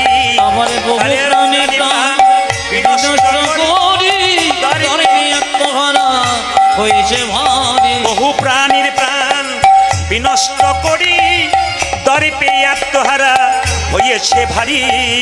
বহু প্রাণীর প্রাণ দর্পে দর্পহারা হয়ে ও মায়েরা, এই পথে চালা রে, এই পথে চলা রে, এই পথে চালা রে। পথে চলা রে প্রধান গুলি রয়ে এই পথে চালা রে, অনেকগুলি এই পথে চলা রে। প্রধান গুলি লয়ে এই পথে চালা রে। প্রধান গুলি লয়ে এই পথে চলা রে ওই পথে যাব না, ওই পথে যাব না, ওই পথে যাব না। ওই পথে যাব না। আমার মা যশোদা করেছে মানা, ওই পথে যাব না। মা যশোদা করেছে মানা ওই পথে যাব না আমার মা যশোদা করেছে মানা, ওই পথে যাব না। আমার মা যশোদা করেছে মানা, ওই কেন পথে মানা যাব করেছে? না। ওইদিকে কালিয়া নাগ আছে, সাপে কামড়ে দেবে, সাপের বিষে জেলায় ছটপট করে মরবে। কৃষ্ণ বলছে আমায় দেখাইয়ে দিবি রে, আমায় দেখাইয়ে দিবি রে, আমায় দেখাইয়ে দিবি রে। দেখায়ে দিবি ওই রে যে কালিনাগ দেখতে কেমন দেখাইয়ে দিবি রে, ওই যে কালিনাগে দেখতে কেমন দেখাইয়ে দিবি রে। কালিনাগ দেখতে কেমন, নাগ দেখিতে সজ্জা ওই যে কিছে, কালিনাগে দেখতে ওই কেমন, যে নাগ দেখিতে সজ্জা আজ কিছে, কালিনাগে দেখতে ওই যে কেমন, নাগ দেখিতে সজ্জা আজ কিছে, কালিনাগে দেখতে ওই যে নাগ কেমন, দেখিতে সজ্জা আজ কিছে, কালিনাগে দেখতে ওই যে কেমন, নাগ দেখিতে সজ্জা। দেখাইয়ে দিবি রে। এই জগতে অনেক রকমের চোর আছে, কিন্তু ভগবানের মতো ইন্টারন্যাশনাল চোর আর নাই। এই দিয়ে দেখাবেন, এই জগতে অনেক চোর আছে, কিন্তু ভগবানের মতো ইন্টারন্যাশনাল চোর নাই। এই জগতে চোর যদি কারো বাড়িতে চুরি করে তবে কিছু নিয়ে যায়, কিছু রেখে যায়, কিন্তু গোবিন্দ চোর যদি কারো একবার হৃদয় ঘর চুরি করে চুরি করে তবে তাকে পথের কাঙাল নিতাই গৌর হরি বলে করে। পথের কাঙাল করে নাই মায়েরা, এই জগতে কোনো চোর যদি চুরি করে তবে কিছু নিয়ে যায়, কিছু রেখে যায়, কিছু রেখে যায় কিন্তু কৃষ্ণ চোর যদি কারো বাড়িতে চুরি করে চুরি তবে করে তাকে পথের কাঙাল করে দেয়। পথের কাঙাল করে এইদিকে শুনবেন, দেয়। যারা ভক্তিমতী মায়েরা ভক্তি ভরে কীর্তন শুনছেন, আমি তাদের কাছে নিবেদন রাখবো, কীর্তন রসাস্বাদন যত শুনবেন জীবন ধন্য হবে। গত পুরুষোত্তম মাস পেরিয়ে গেল, আপনারা যারা মল মাস বলছিলেন ওটা মল মাস নয়, নামে মল মাস, কিন্তু ভগবান বিষ্ণু বললেন ওই মাসটার মতো শুভ মাস আর নাই। এই জন্য পুরুষোত্তম মাস শেষ হলো, আপনারা হরিবাসর এসছেন, আপনারা তো ভাগ্যবান। ভাগ্যবতী কারা? ভাগ্যবান কারা? ভাগ্যবতী কারা? ভগবানের সঙ্গে সম্বন্ধ রাখে যারা। একটু মনে রাখবেন, কুরুক্ষেত্রের যুদ্ধে অর্জুনকে কৃষ্ণকে বলল যে তুমি যদি আমার কৃষ্ণ অর্জুনকে বলল তুমি আমাকে যদি সারা জীবন স্মরণ করো তাহলে মৃত্যুকালে তুমি যদি আমাকে ডাকতে না পারো আমি তোমার সামনে গিয়ে দাঁড়াবো। এই জন্য ভগবানকে এখন যদি স্মরণ করেন মা, বিপদকালে ভগবান আপনার পাশে এসে দাঁড়াবে। অগ্রদ্বীপে যদি গোপীনাথের মন্দিরে যান তাহলে দেখবেন নিজ পুত্র মরে যাবার পরে অগ্রদ্বীপের গোপীনাথ বাবার সাধ্য কার্য সম্পন্ন করেছিল। ভগবানকে যদি সম্পর্ক সম্বন্ধ রাখেন তাহলে তিনি কিন্তু তার আপনার জন্য কিছু করেন। একটা ছোট্ট প্রমাণ আপনাদের দিয়ে দিই, যে যেখানে বসে আছেন আপনারা মায়েরা বলেন না ছেলেগুলোকে, যার ছেলে যত খায় তার ছেলে তত লালাই, তুই বড় ছ্যাঁচড়া বটিস। মায়েরা বলেন হ্যাঁ না না বলুন, বলেন কি না, তুই বড় ছ্যাঁচড়া বটিস। এই ছ্যাঁচড়াটা কোথা থেকে এলো? গোবিন্দের ছয় চুর থেকে। ছয় চুরটা প্রমাণ করে দিই কি কি ভগবান ছটা পদ্ধতিতে চুরি করতেন। কি কি মা? একটা নাম হচ্ছে কি পলাশিতাং সর্বস্ব চোরং, মানে যে তোমার নাম লয় তুমি তার সব চুরি করে নাও। আর দ্বিতীয় চুরি কি? সাধুজনাম পাপতাপহরং, সাধুদের পাপ চুরি করে নাও। মন দিয়ে শুনবেন, এদিকে মন দিয়ে শুনবেন। 3 নম্বর চুরি কি? মেঘের রংটা তুমি চুরি করেছো। নবাশুদ্ধ শ্যামলকান্তিং চুরং, তুমি চুরি করেছো। রাধেকার হৃদয়স্য চুরং, তুমি রাধারানীর হৃদয় চুরি করেছো। তুমি বৃন্দাবনের প্রসিদ্ধ নমনীত চুরং, তুমি নমনী চুরি করেছো। তুমি আর কি করেছো? গোপীগণাং দুকুলস্য চুরং, তুমি গোপীদের বসন চুরি করেছো। 6টা জিনিস ভগবান চুরি করেছে। মায়েদেরকে বলে রাখি, কৃষ্ণকে চোর বলা হতো বৃন্দাবনে। একবারে সবাই মন দিয়ে শুনবেন, কৃষ্ণকে চোর বলা হতো। তো কৃষ্ণ মা যশোমতীর বাড়িতে নবনী এত, তাহলে কৃষ্ণ কেন লোকের বাড়িতে নবনী চুরি করতে যায়? খুব প্রশ্ন হবে আপনাদের মনে। কিন্তু কৃষ্ণের বাড়িতে এত নবনী পৌঁছে যাচ্ছে, আর কৃষ্ণ অন্যের বাড়িতে নবনী খাচ্ছে কেন ব্রজগোপীদের বাড়িতে? আসলে তা নয়। ব্রজগোপীরা যখন নবনীটা টাঙিয়ে রাখতো না, তখন নবনীকে বলতে, হে নবনী, তুমি যেন গোবিন্দ সেবায় লেখো। আচ্ছা বলুন তো, যে প্রসাদ ভগবানের সেবার নামে রাখবেন, ভগবান কি না এসে থাকতে পারে? একটু প্রমাণ দেখে নিন। একদিন যশোমতীকে ব্রজগোপী, হ্যাঁ, চোরের মায়ের তো বড় গলা, বলে তোর ছেলে আমাদের বাড়িতে ননি চুরি করে, লক্ষ্য করেছিস? যশোমতী তখন বলছে, শোন, আমার ঘরে ননি খাবার মানে পেট নাই ছেলের, এইটুকু বাচ্চা ছেলে তোর ঘরে চুরি করতে যাবে কেন? বলে তুই জানিস না আমাদের ঘরে গোবিন্দ কেমন ননি চুরি করে। মায়েরা শুনবেন। যশোমতী বলছে, ননি চুরি করে তোরা কি ঘরে থাকিস না? সব ঘর থেকে পালিয়ে যাস, ননি চুরি করে দেখতে পাস না? বলছে তোর ছেলের কাণ্ড শুনলে তুই চমকে যাবি। তোর ছেলে একাই যাই না, দলবল নিয়ে যাই। আমরা গোয়ালিনীর জাতি, আমাদের ঘরে গাভী আছে, বাছুর আছে। আমরা ঘরের ভেতরে কাজ করি, তখন বাছুরগুলোকে দড়িগুলো খুলে দেয়, আর গাভীর দুধ খেতে যাই। আমরা যখন বাছুরগুলোকে বাঁধতে যাই, তখন তোর গোপাল ঘরে গিয়ে নবনী চুরি করে নি, তাই গোর হরিবোল করে দেয়। দেখুন কত সুন্দর কথা। সঙ্গে সঙ্গে যশোমতী বলল, তাহলে এক কাজ কর, এবার নবনী রাখবি অন্ধকার ঘরে, গোপাল আমার দেখতে পাবে না। তখন ব্রজগোপী বলছে, তোর গোপাল যে ঘরে একবার ঢোকে, অন্ধকার ঘর আলো হয়ে যায়। অন্ধকার ঘরে আলো হয়ে যায়। আপনারা যারা কীর্তন শুনছেন, যাদের ঘরে গোপাল ঢুকেছে, যাদের ঘরে গোপাল ঢুকেছে, গোপাল ঢুকেছে, তাদের ঘর আর অন্ধকার নাই, আলো হয়ে গেছে। আলো হয়ে গেছে। এই, ঘরে নবনী রাখবি, শিখার ওপরে লাগালে পাবে না। বলছে তোর গোপালের কাণ্ড দেখলে, আসতে, তোর গোপালের কাণ্ড দেখলে চমকে যাবি। বলে কি? এর কাঁধে ওর কাঁধে চাপে, শেষে যখন নাগালে পায় না, তখন বাঁশি দিয়ে খুঁচে দেয়, হাঁ করে গড় গড় করে খেয়ে নেয়। বলছে তাই নাকি? তাহলে এক কাজ করবি, এবার হাঁড়ি ফাঁকা রাখবি, নবনী রাখবি না। তখন ব্রজগোপী বলছে, ওটা করেও দেখেছি, আরও গণ্ডগোলে পড়েছি। বলে কেন? হাঁড়ি ফাঁকা রেখেছি, তোর গোপাল ঘর থেকে বেরিয়ে গেছে, দেখি 1 হাঁড়ি জল। বলে কোথায় জল, কোথা থেকে এলো? ব্রজগোপীরা বলে হিচি করে দিয়ে চলে গেছে তোর গোপাল। মানে গোবিন্দ কত চালাক দেখুন, প্রস্তাব করে দিয়ে চলে গেছে। বলছে তাহলে একজন শিক্ষিত ব্রজগোপী বলছে, তোরা সব মূর্খ, গোবিন্দকে ধরতে পারলি না, আমি ধরবো। ভগবান মনে মনে ভাবলো, ব্রজগোপী আমাকে ধরবার জন্য শিক্ষার দরকার নাই, প্রেমের দরকার, ভক্তির দরকার। এ জগতে যার প্রেম আছে, ভক্তি আছে, সেই আমাকে ধরতে পারে। শিক্ষিত মূর্খের কোনো ব্যাপার নাই। মায়েরা, একজন শিক্ষিত ব্রজগোপী কি করলো, যেখানে নবনী হাড়ি টাঙানো আছে না, সেখানে ঘণ্টা বেঁধে দিল। অন্ধকারে নবনীটা নিতে যাবে, আর ঘণ্টাটা বেজে যাবে, আর ব্রজগোপীটা শিক্ষিত গিয়ে গোবিন্দকে দপ করে ধরবে। এখন কি করেছে দেখুন, এদিকে তাকান। একদিন গোপাল অন্ধকার ঘরে ঢুকেছে, এর ঘরে ওই ঘরে চেপেছে, দেখছে একটি বাঁধা আছে ঘণ্টা। গোপাল বলছে, ঘণ্টা তুই কোথায় থেকে এলি? ঘণ্টা বলছে, গোবিন্দ আমি আসি নাই, আমাকে আনা হয়েছে। বলে তোর সাহস কম নয়, আমি নবনী খাবার, তুই বাজবি? বলছে না, আমি বাজবো না। বাজিস তো তোর ভালো হবে না। বলে না ঠাকুর, আমি বাজবো না। বলে একবারে বাজবি না? বলছে না, আজে বাজে জায়গায় বাজবো না, বাজার জায়গায় বেজে দেবো। বলছে চুপ কর, একবারে বাজবি না। ঘণ্টা চুপচাপ আছে।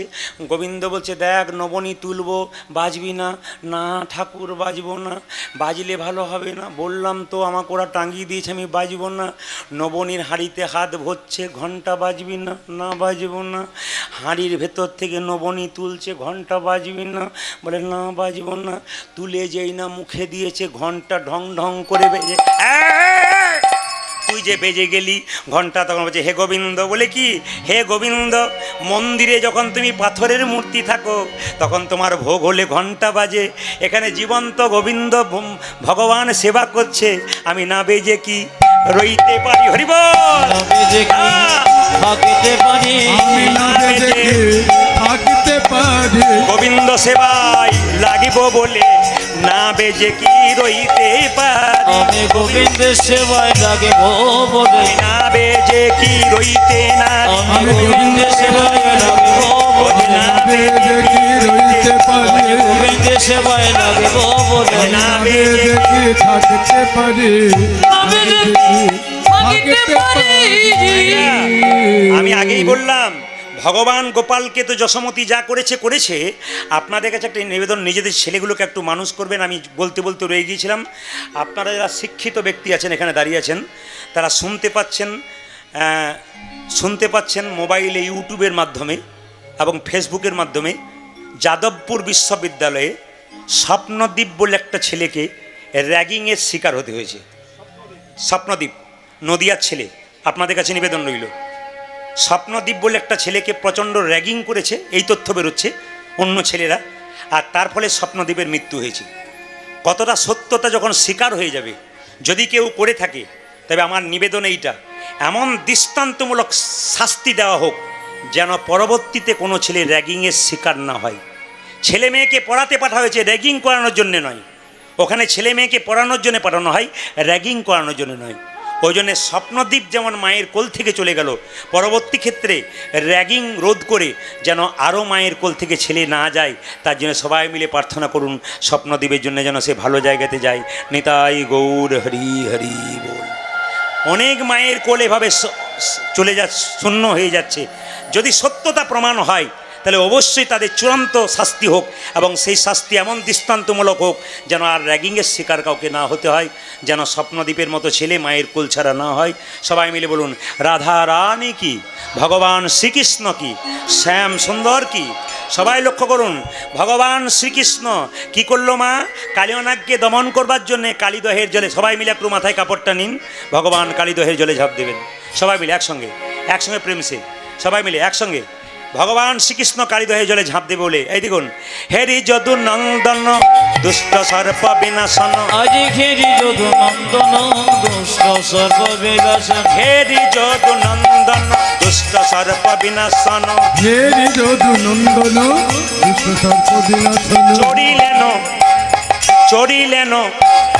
চড়িলেন কদম্বের ডালে, চড়িলেন কদম্বের ডালে, চড়িলেন কদম্বের ডালে, কদম্বের উপরে চড়ি ঘনমাল ছাটি মারি, কদম্বের উপরে চড়ি ঘন মানুষ অতি মারি, কদম্বের উপরে চড়ি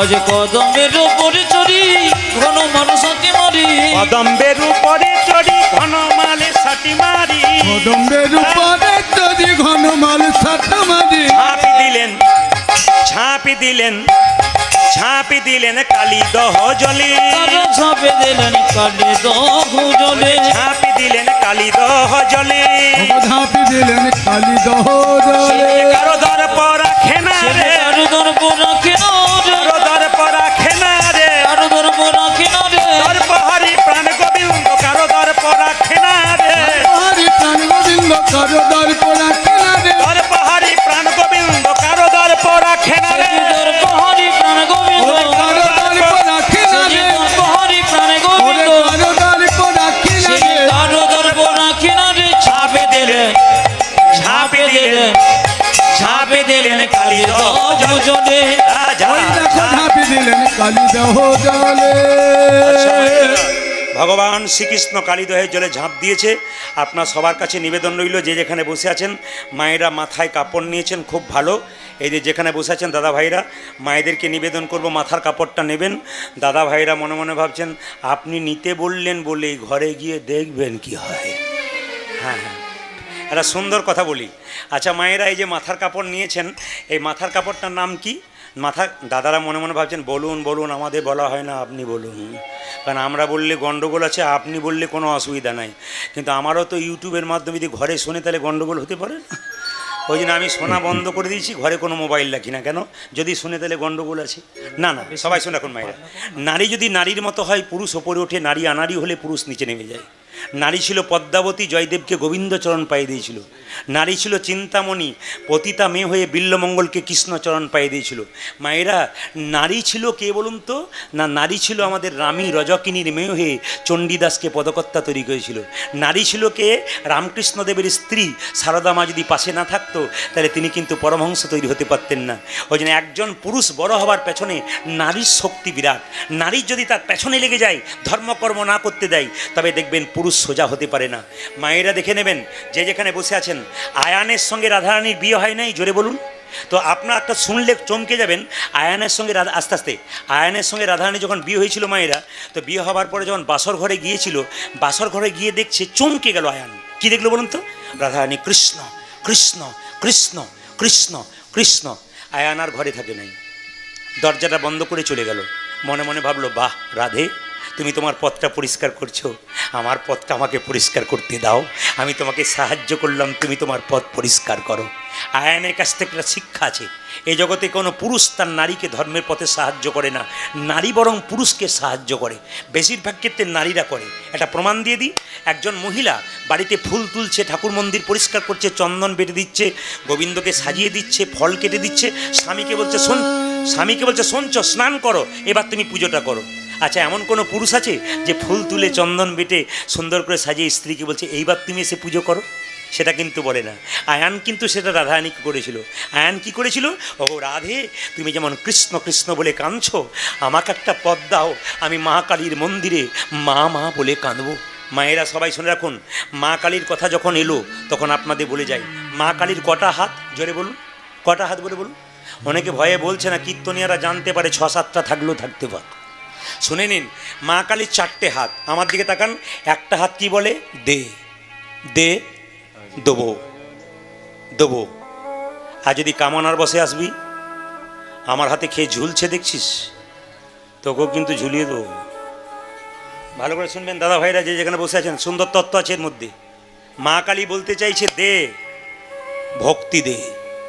আমরা বলবো মা ভক্তি নাই, কদমা আছে, পয়সা আছে, আমাদের কদমা দিলাম বড় করে, কদমা দেওয়ার নিয়ম নয়। ভক্তি দে মা। মা বলছে ভক্তি দে। দেবো কি? ধর্ম দিলে অর্থ দেবো, টাকা নয়, অর্থ। তোকে পরমার্থ দেবো, পরপরে পথ পরিষ্কার করে দেবো। আর যদি কামনার বসে আসবি, দেখ ঝুলছে কে আমার হাতে, তোকেও কিন্তু বেটা ঝুলিয়ে ছেড়ে দেবো। আসলে মায়েরা, মা কালীর জন্ম কোথা থেকে জানেন? মা দুর্গার 3য় নয়ন থেকে। কি করে? সৌম্য নিসৌম্য নামে দুজন অত্যাচারী ওষুধ ছিল, মেয়েদেরকে মা জ্ঞান করতো না। একসময় মা দুর্গার দিকে যখন ঝাঁপিয়ে পড়লো নিশুম্ভ, মা দুর্গার তার 3য় নয়ন থেকে করাল বদনী, উলাঙ্গিনী, খड्গধারিণী মা কালীকে সৃষ্টি করলেন। আর মা কালীর নিশুম্ভের মস্তক ছেদন করে সেই রক্ত পান করলেন। তারপর সেই রক্ত যদি মাটিতে পড়ে আর অসুরের সৃষ্টি হবে, তাই সেই রক্ত দিলেন শৃগালের মুখে, যাতে সেই রক্তটা মাটিতে না পড়ে। মা জীবটাকে বাড়িয়ে আছে কেন? আমার দিকে তাকান, মা জীবটাকে বাড়িয়ে আছে কেন? মা জগৎকে শিক্ষা দিচ্ছে, জীব হলো লালসার প্রতীক। লালসা জীবের যায় না। ভালো খাবার পেলে 1টা 2টো 3টে 4টা, গ্যাস হয়ে গেল, হরিবল হয়ে গেল। লালসা পেয়েছো, তৃপ্তি হয়েছে, শুদ্ধ সত্য ধর্মতত্ত্ব দিয়ে ধরো। গাড়ি, বাড়ি, টাকা পয়সা, 2টো গাড়ি, 4টা গাড়ি, 6টা গাড়ি, বাড়ি, আরো হোক, আরো হোক, আরো হোক, আরো হোক। লালসা লালসা লালসা যার বাড়ছে, তাকে মা বলতে চাইছে ধর্ম দিয়ে দাঁতটাকে চেপে ধরো। এবার তুমি ধর্ম করো, যা পেয়েছো অনেক পেয়েছো, আর বাড়িও না, সমস্যা হবে তোমার, কিন্তু শান্তিতে থাকো। যা পেয়েছো ভগবানকে ভজনা করে থাকো, তোমার ঠিক আছে। এদিকে তাকাবেন মা। তাহলে মায়ের একটু কথা বলে দিই আপনাদের। বলুন তো, মা কালীর চরণতলে কে পড়ে আছে? জোরে বলুন। শিব ঠাকুর। আচ্ছা, এবার একটু হাত তুলে বলবেন, শিবের সঙ্গে মা কালীর সম্পর্ক কি? জোরে বলুন। শ্বশুর না ভাসুর?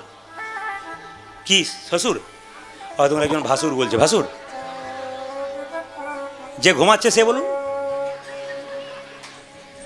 এই দিয়ে তাকান, কি বললাম? কে কে শিবের সঙ্গে কি সম্পর্ক বলুন? স্বামী। এইবার তাকান, আমার দিকে তাকান, স্বামীর বুকে মা পা দিয়ে আছে। কেন? অসুরকে মারতে মারতে যদি ভালো মানুষকে মেরে ফেলে, বাবা মায়ের চরণতলে পড়ল, আটকে দিল। মা কি করলো? বাবার বুকে পা দিয়ে। তাকান আমার দিকে, এখন স্বামীর বুকে স্ত্রী পা দিয়েছে, এই কথাটি একটি কীর্তনে বলেছি, জায়গাটার নাম করব না। কীর্তনে শেষে মেয়েটি এসে বলছে, দাদা দাদা কি স্বামীর বুকে পা দেওয়া যায়? বললাম কেন, আপনারা তো ইচ্ছা কেন? বলে আমার মাঝে মাঝে ইচ্ছা হয়। বলে কেন ইচ্ছা হয়?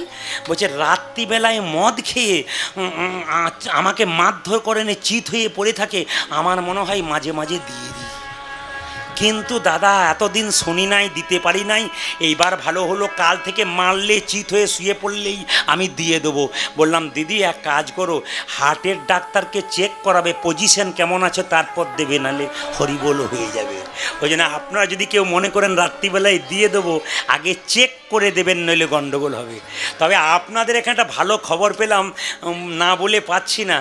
এখানে আমাকে দু চারজন বললেন সব জায়গায় যা পাবেন পাবেন, এখানে কোনো মাতাল পাবেন না। পার্টি আছে এখানে, কেউ খায় না। মায়েরা মনে মনে ভাবে যে দেখবেন রাত্রি হলে একবার ঘোরাঘুরি করুন, দেখুন পার্টি কেমন ঘুরছে। তবে আস্তে আস্তে আস্তে আমি মাতাল দিকে ভালোবাসি দুটো কারণে। কি বলুন তো? দেখুন, পেঁয়াজের জন্যে ধর্মঘট হয়, আলুর জন্যে ধর্মঘট হয়, এত মদের দাম বাড়ছে, মাতালের ধর্মঘট কোথাও দেখেছেন? জোরে বলুন হ্যাঁ না না। আর একটা কি বলুন তো, অন্ধকারে যাবেন, সাপের মাথায় পা দেবেন, কামড়াতে পারে। মাতাল বেটা মদ খেয়ে দেখবেন ঝোপের ভেতরে সাপের গর্তের মুখে মুখটা দিয়ে থাকে, সাপ বেটা ভয়ে পালিয়ে যায়, বলে আমার পরিবার নিয়ে কাল সকালে বেরোতে পারলে বাঁচি। আপনারা হাততালি দিচ্ছেন, খুব ভালো। তবে বলে রাখি, যারা কিছু মনে করবেন না, যারা মদ টদ খান তার জন্যে বলি, এদিকে তাকাবেন।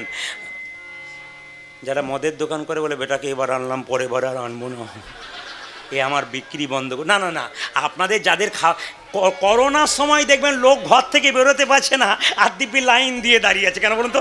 করোনা হবে হোক, কিন্তু খেয়েই হোক, তারপর যা হয় হবে। কিন্তু একজনেরও হয় নাই, একটা মাতালেরও হয় নাই, অন্য লোকের হয়ে গেল, বেটাদের কোনো মতেই হলো না। তো সবাই লক্ষ্য করুন, আমার দিকে তাকাবেন, যে যেখানে বসেছেন। যারা মদ খায় তাদের তিনটে লাভ হয়। এবার যারা খায় তারা বলছে বাহ দারুণ বলেছেন। আর যে খাবো খাবো করছে সে বলছে এবার বলুন, আবার আমি শুরু করব। মদ খেলে তিনটে উপকার কি? যে মদ খায় তার বাড়িতে চোর ঢোকে না, যে মদ খায় সে বুড়ো হয় না, আর যে মদ খায় তাকে কুকুরে কামড়ায় না। আপনার প্রশ্ন করবেন কীরকম? দু চারজন বলছে তাহলে বুড়ো হব না? বলছে হ্যাঁ। আচ্ছা চোর ঢুকবে না? বলে না, কোনোদিন চোর ঢুকবে না। বলে কুকুরে কামড়াবে না? কোনোদিন না। আগে শুনে নাও কী করে হবে, তারপর নিয়ে। স্বামী স্ত্রীতে এক জায়গাতে বসে আছে, খুব মাতাল। স্ত্রী আমাকে বললো আমার কাছে উনি বসবেন, একটু বলবেন যেন মানে না খাই। আমি যেই না বলেছি মদ খেলে তিনটে উপকার হবে, তখন স্বামীটা বলছে শুনে নাও কি বলছে, আমাকে বসালে শুনে নাও। তখন স্ত্রী বলছে আগে গোটাটা শোনো, তারপর বলো আমার শোনা হয়ে গেছে, আমি সব বুঝে নিয়েছি। লোক মানে পার্টি এরকম অনেক থাকে আর কি। স্ত্রীরা চাই স্বামীকে লাইনে আনবার জন্য, কিন্তু না এলে কী করবেন? কারণ শাস্ত্র বলেছে সংসার সুখের হয় পুরুষের গুণে। ঠিক ঠিক। দেখুন যে ঘুমোচ্ছিল সে উঠে গেছে। দাদা ভাইদের পক্ষে বলেছি, দাদারা বলছে বেশ বলেছেন, সংসার সুখের হয় পুরুষের গুণে। সংসার সুখের হয়, এক হাতে তালি বোঝে, সংসার সুখের হয় রমণীর গুণে। গুণবান স্বামী যদি এক হাতে তালি বাজে না, দুজনকে ভালো হতে হয়। তো মদ খেলে তিনটে লাভ একটু বলে দিই। যে মদ খায় তার বাড়িতে চোর ঢোকে না। কেন? মদ খেতে খেতে লাংস, কিডনি, লিভার আস্তে আস্তে নিতাই গৌর হরিবোল হয়ে যায়। আর যখন হয়ে যায় তখন এমন কাশি শুরু হয়, সন্ধেবেলায় শুরু হয়, সকাল পর্যন্ত বন্ধ হয় না। চোর ঢুকতে গিয়ে ভাবে বেটা জেগে আছে, ঢোকার দরকার নাই, পালা। এই এক নম্বর কারণ। আর দু নম্বরটা শুনে রাখুন, হ্যাঁ বুড়ো হয় না কেন? বুড়ো হবার চান্স পায় না, খেতে খেতে কম বয়সে হরিবোল হরিবোল। পার্টি দেখবেন সব জায়গাতেই আছে, এই একটি দারুণ জিনিস। আর কুকুরে কামড়ায় না কেন? দুটো কারণে। মদ খেতে খেতে দুর্বল হয়ে যায়, তখন হাঁটতে পারে না, লাঠি নিয়ে হাঁটে, কুকুর বলে পালা বেটা, হাতে লাঠি আছে। আর কামড়ায় না কেন? না দেখবেন মদ খেয়ে যারা পড়ে থাকে তার রাস্তাতে যত না পড়ে নর্দমার পাশে পথ শুয়ে থাকে, আর কুকুরগুলো নর্দমার পাশে শুয়ে থাকে, ভাবে আমার প্রতিবেশী বটে, কামড়ানোর দরকার নাই, একসঙ্গে শুয়ে থাকি। যারা খায় তারা বললো বেটাকে আর কাল থেকে দিকে আনবি না, তোর দেখা হবে। ধরে বলুন রাধা রানী কি, শ্যাম সুন্দর কি, ভগবান শ্রীকৃষ্ণ কি, মদন মোহন কি, এবার রাখবো কি? এরকম হলে সারাত্রি হলে অসুবিধা নাই। তবে আমি আজকে সিদ্ধান্ত নিয়েছি, আজ আমি 3টে পর্যন্ত কীর্তন করবো। রাজি আছেন? হ্যাঁ হ্যাঁ। 3 না 3টে মানে ভোর 3টে বলি নাই, 3 ঘন্টার কথা বলেছি। আর ঘড়ির দিকে তাকান কখন পেরিয়ে গিয়ে চলে গেছে আর কি। মায়েরা সবাই মাথায় কাপড়টা নিন, ভগবান শ্রীকৃষ্ণ সবাই মিলে প্রেম সে বসুন, আনন্দের সঙ্গে বসুন, করজোরে বসুন। ভগবান শ্রীকৃষ্ণ কালিয়নাগকে দমন করবে। আর ভগবান শ্রীকৃষ্ণ মায়েরা যেই না কালিদহের জলে ঝাঁপ দিয়েছে, কৃষ্ণের গায়ের রং কেমন? আকাশের মেঘ যেমন, কৃষ্ণের গায়ের রং তেমন। কিন্তু কৃষ্ণ যখন কালিদহের জলে ঝাঁপ দিল, গোটা শরীরটা নীল হয়ে গেল, যেন নীল কমল ভাসিছে, যেন নীল কমল ভাসিছে, যেন নীল কমল ভাসিছে, নীল কমল ভাসছে, কালিদহের জলের মাঝে নীল কমল ভাসিছে। ওই দেখে কালী দেখে জলের মাঝে নীল কমল ভাসিছে। এই সময়টা সবাই ভক্তি ভরে, মন অন্যদিকে নয়, মন একবারে গোবিন্দের চরণে। ভগবান বলল কটা আপেল দিলে কটা লেবু দিলে দিকে দেখবো না, কি মন মানা ভাবা, তুমি তোমার মনটা দিলে কিনা ভগবান পরীক্ষা করছে। যেন নীল কমল ভাসিছে, যেন নীল কমল ভাসিছে, যেন নীল কমল ভাসিছে, যেন নীল কমল ভাসছে, কালিদহের জলের মাঝে নীল কমল ভাসিছে। ওই দেখে কালী দেখে জলের মাঝে নীল কমল ভাসিছে। আহা!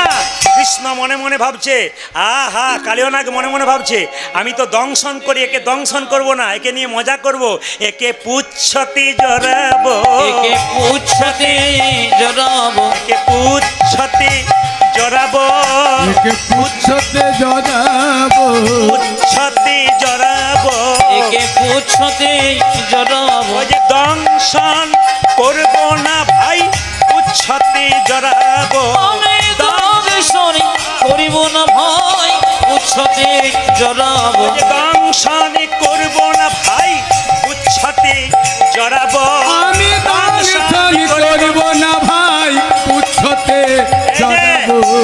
মায়েরা এই দিয়ে তাকান, এই দিয়ে কয়লার ময়লা যায় না ধুলে, স্বভাব যায় না মোলে। ওই জন্য আপনাদের কাছে নিবেদন রইল, যে যেখানে বসে আছেন, বলছে যে নিম পাতাকে যতই মিষ্টি রসে ভেজান, কি হয় বলুন তো, তে তো যায়।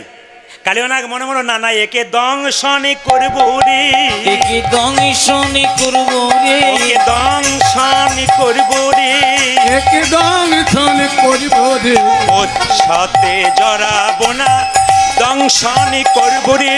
ওকে পুচ্ছতে জড়াবো না, দংশন করব রে। কৃষ্ণঙ্গে কালিনাগ হানিছে দংশন, হানিছে দংশন, পাষাণ সমান কৃষ্ণ হইল তখন। হইল তখন। সবাই মিলে বসুন, একসঙ্গে মাথায় কাপড়টা নিয়ে একবার করা যায়। দাদা ভাই দেখেছে রুমাল থাকলে, রুমাল তোয়ালে থাকলে এই সময় বসবেন, রুমাল তোয়ালে নিয়ে একসঙ্গে। যদি কাছে রুমাল তোয়ালে থাকে একটু মাথায় নেবেন, যদি না থাকে মাথায় হাতটা, প্রত্যেকটি হিন্দু ধর্মাবলম্বী মানুষের কাছে যদি না থাকে আপনি মাথায় একটু হাতটা দিয়ে করজোরে বসুন। সবার কাছে নিবেদন রইল, হরে কৃষ্ণ, সবার কাছে নিবেদন রইল। এই যে সিনেমা করলাম, এই যে সিনেমা আমি করলাম, আপনাদের কাছে নিবেদন রইল, সিনেমা কিছু কিছু আছে যেগুলো শিক্ষা দেয়। যেমন আপনারা অপরাধ নেবেন না, এই বছরে না, এবছরের হিট একটা সিনেমা আছে, যদি কীর্তনের মাধ্যমে বলা কথা নয়, তবু আমি বললাম, ধৃষ্টতা স্বীকার করবেন, অপরাধ ক্ষমা করবেন, ধৃষ্টতা আমার মানে ক্ষমা করবেন এবং অপরাধ ক্ষমা করবেন। ভালো জিনিসগুলো তুলে ধরি। গাদার নাকি, গাদার বলে একটা সিনেমা হচ্ছে না, গাদার 2 দেখবেন আপনারা। ওখানে পাকিস্তান, হিন্দুস্তান আর পাকিস্তানের মধ্যে ভাগ হয়ে যাচ্ছে, এত সুন্দর একটা চরিত্র দেখাচ্ছে, মহামিল দেখাচ্ছে। এই গাদার 2 এটা হচ্ছে 2 জুন 1947 সালে হিন্দুস্তান এবং পাকিস্তান যে দুটো ভাগ হয়ে যাচ্ছিল, তার সুন্দর একটা মানে উপস্থাপনা করেছেন, আপনারা সবাই দেখবেন। যদিও আমি সিনেমা খুব কম দেখি, কিন্তু ওই জিনিসটা আমার ভালো লেগেছে বলে আপনাদেরকে বললাম। কিছু সিনেমা খুব ভালো, শিক্ষামূলক আছে, গুণী মানুষ দেয়। তা আপনাদের কাছে নিবেদনটা একটু জোরে বলুন, রাধা রানী কি জয়, শ্যাম সুন্দর কি জয়। জোরে একবার উল্লুধ্বনি দিন, নিতাই গৌর হরি বল, বড় জোরে। ভগবান শ্রীকৃষ্ণ কালিদহের জলে ঝাঁপ দিয়েছে। বলুন মায়েরা, ছেলের বিপদ হলে আগে কে জানতে পারে? জোরে বলুন, ছেলের বিপদ হলে আগে কে জানতে পারে? একটু জোরে বলবেন। মা যশোদা গোপালের সারা দে বললে কাঁদতে কাঁদতে চলে যাচ্ছে। গোপাল রে, গোপাল যখন ঝাঁপ দিয়েছে, মা কাঁদতে কাঁদতে যাচ্ছে খবরটা পেয়ে।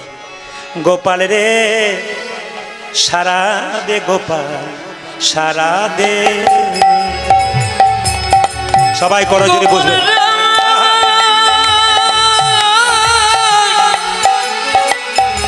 শরদে গোপন শরদে সারা দে গোপাল সারা দে আমায় সারা দে গোপাল সারা দে আমায় শরদে গোপন শরদে অভাগিনী মাঝে তোর ফোকারে কাঁদে রে অভাগিনী মাঝে তোর ফোকারে কাঁদে রে অভাগিনী মাঝে তোর ফোকারে কাঁদে রে ওরে অভাগিনী মাঝ তোর ফুকারি কাঁদে সারা দে গোপাল সারা দে রে গোপনের উলধ্বনি, উলধ্বনি।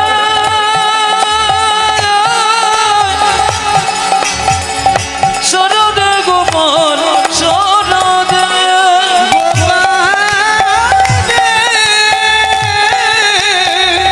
সারা দে গোপাল সারা দে যে বাঁশি বাজিয়েছিলি বৃন্দাবনে সে বাঁশি আবার বাজা সবার কানে রে যে বসে বাজিয়েছিলি বৃন্দাবনে সে বসে আবার বাজা সবারই কানে যে বাঁশি বাজিয়েছি বৃন্দাবনে সে বাঁশি আবার বাজা সবার কানে রে যে বাঁশি বাজিয়েছিলি বৃন্দাবনে সে বাঁশি আমার বাজা সবারই কানে সোনার ব্রজ আজ আমার সোনানে ব্রজ সোনার ব্রজ আজ সোনানে ব্রজ হলো রে আধার সারা দে গোপাল সারা দে উলধ্বনি। শরদে গোপন শরদে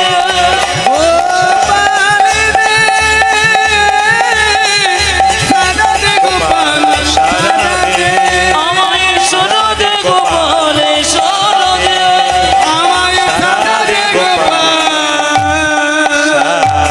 সারা দে যতজন কীর্তন শুনতে এসছেন সবার কাছে নিবেদন, একবারে 5টা মিনিট কান একবার এদিকে মন এদিকে। নিবেদন রইল, যাকে আপনারা মা বলে ডাকেন মাদার টেরিজা, তার জন্ম 26শে আগস্ট আপনারা পালন করবেন। মাদার টেরিজা তিনি মা ছিলেন। আপনারা যারা কীর্তন শুনতে এসছেন তাদের বাড়িতে মা আছেন। আজকে সঞ্জীব বাবুর কাছে একটা ভালো কথা শুনলাম। তিনি আমাকে বসে বসে গল্প করছিলেন। এক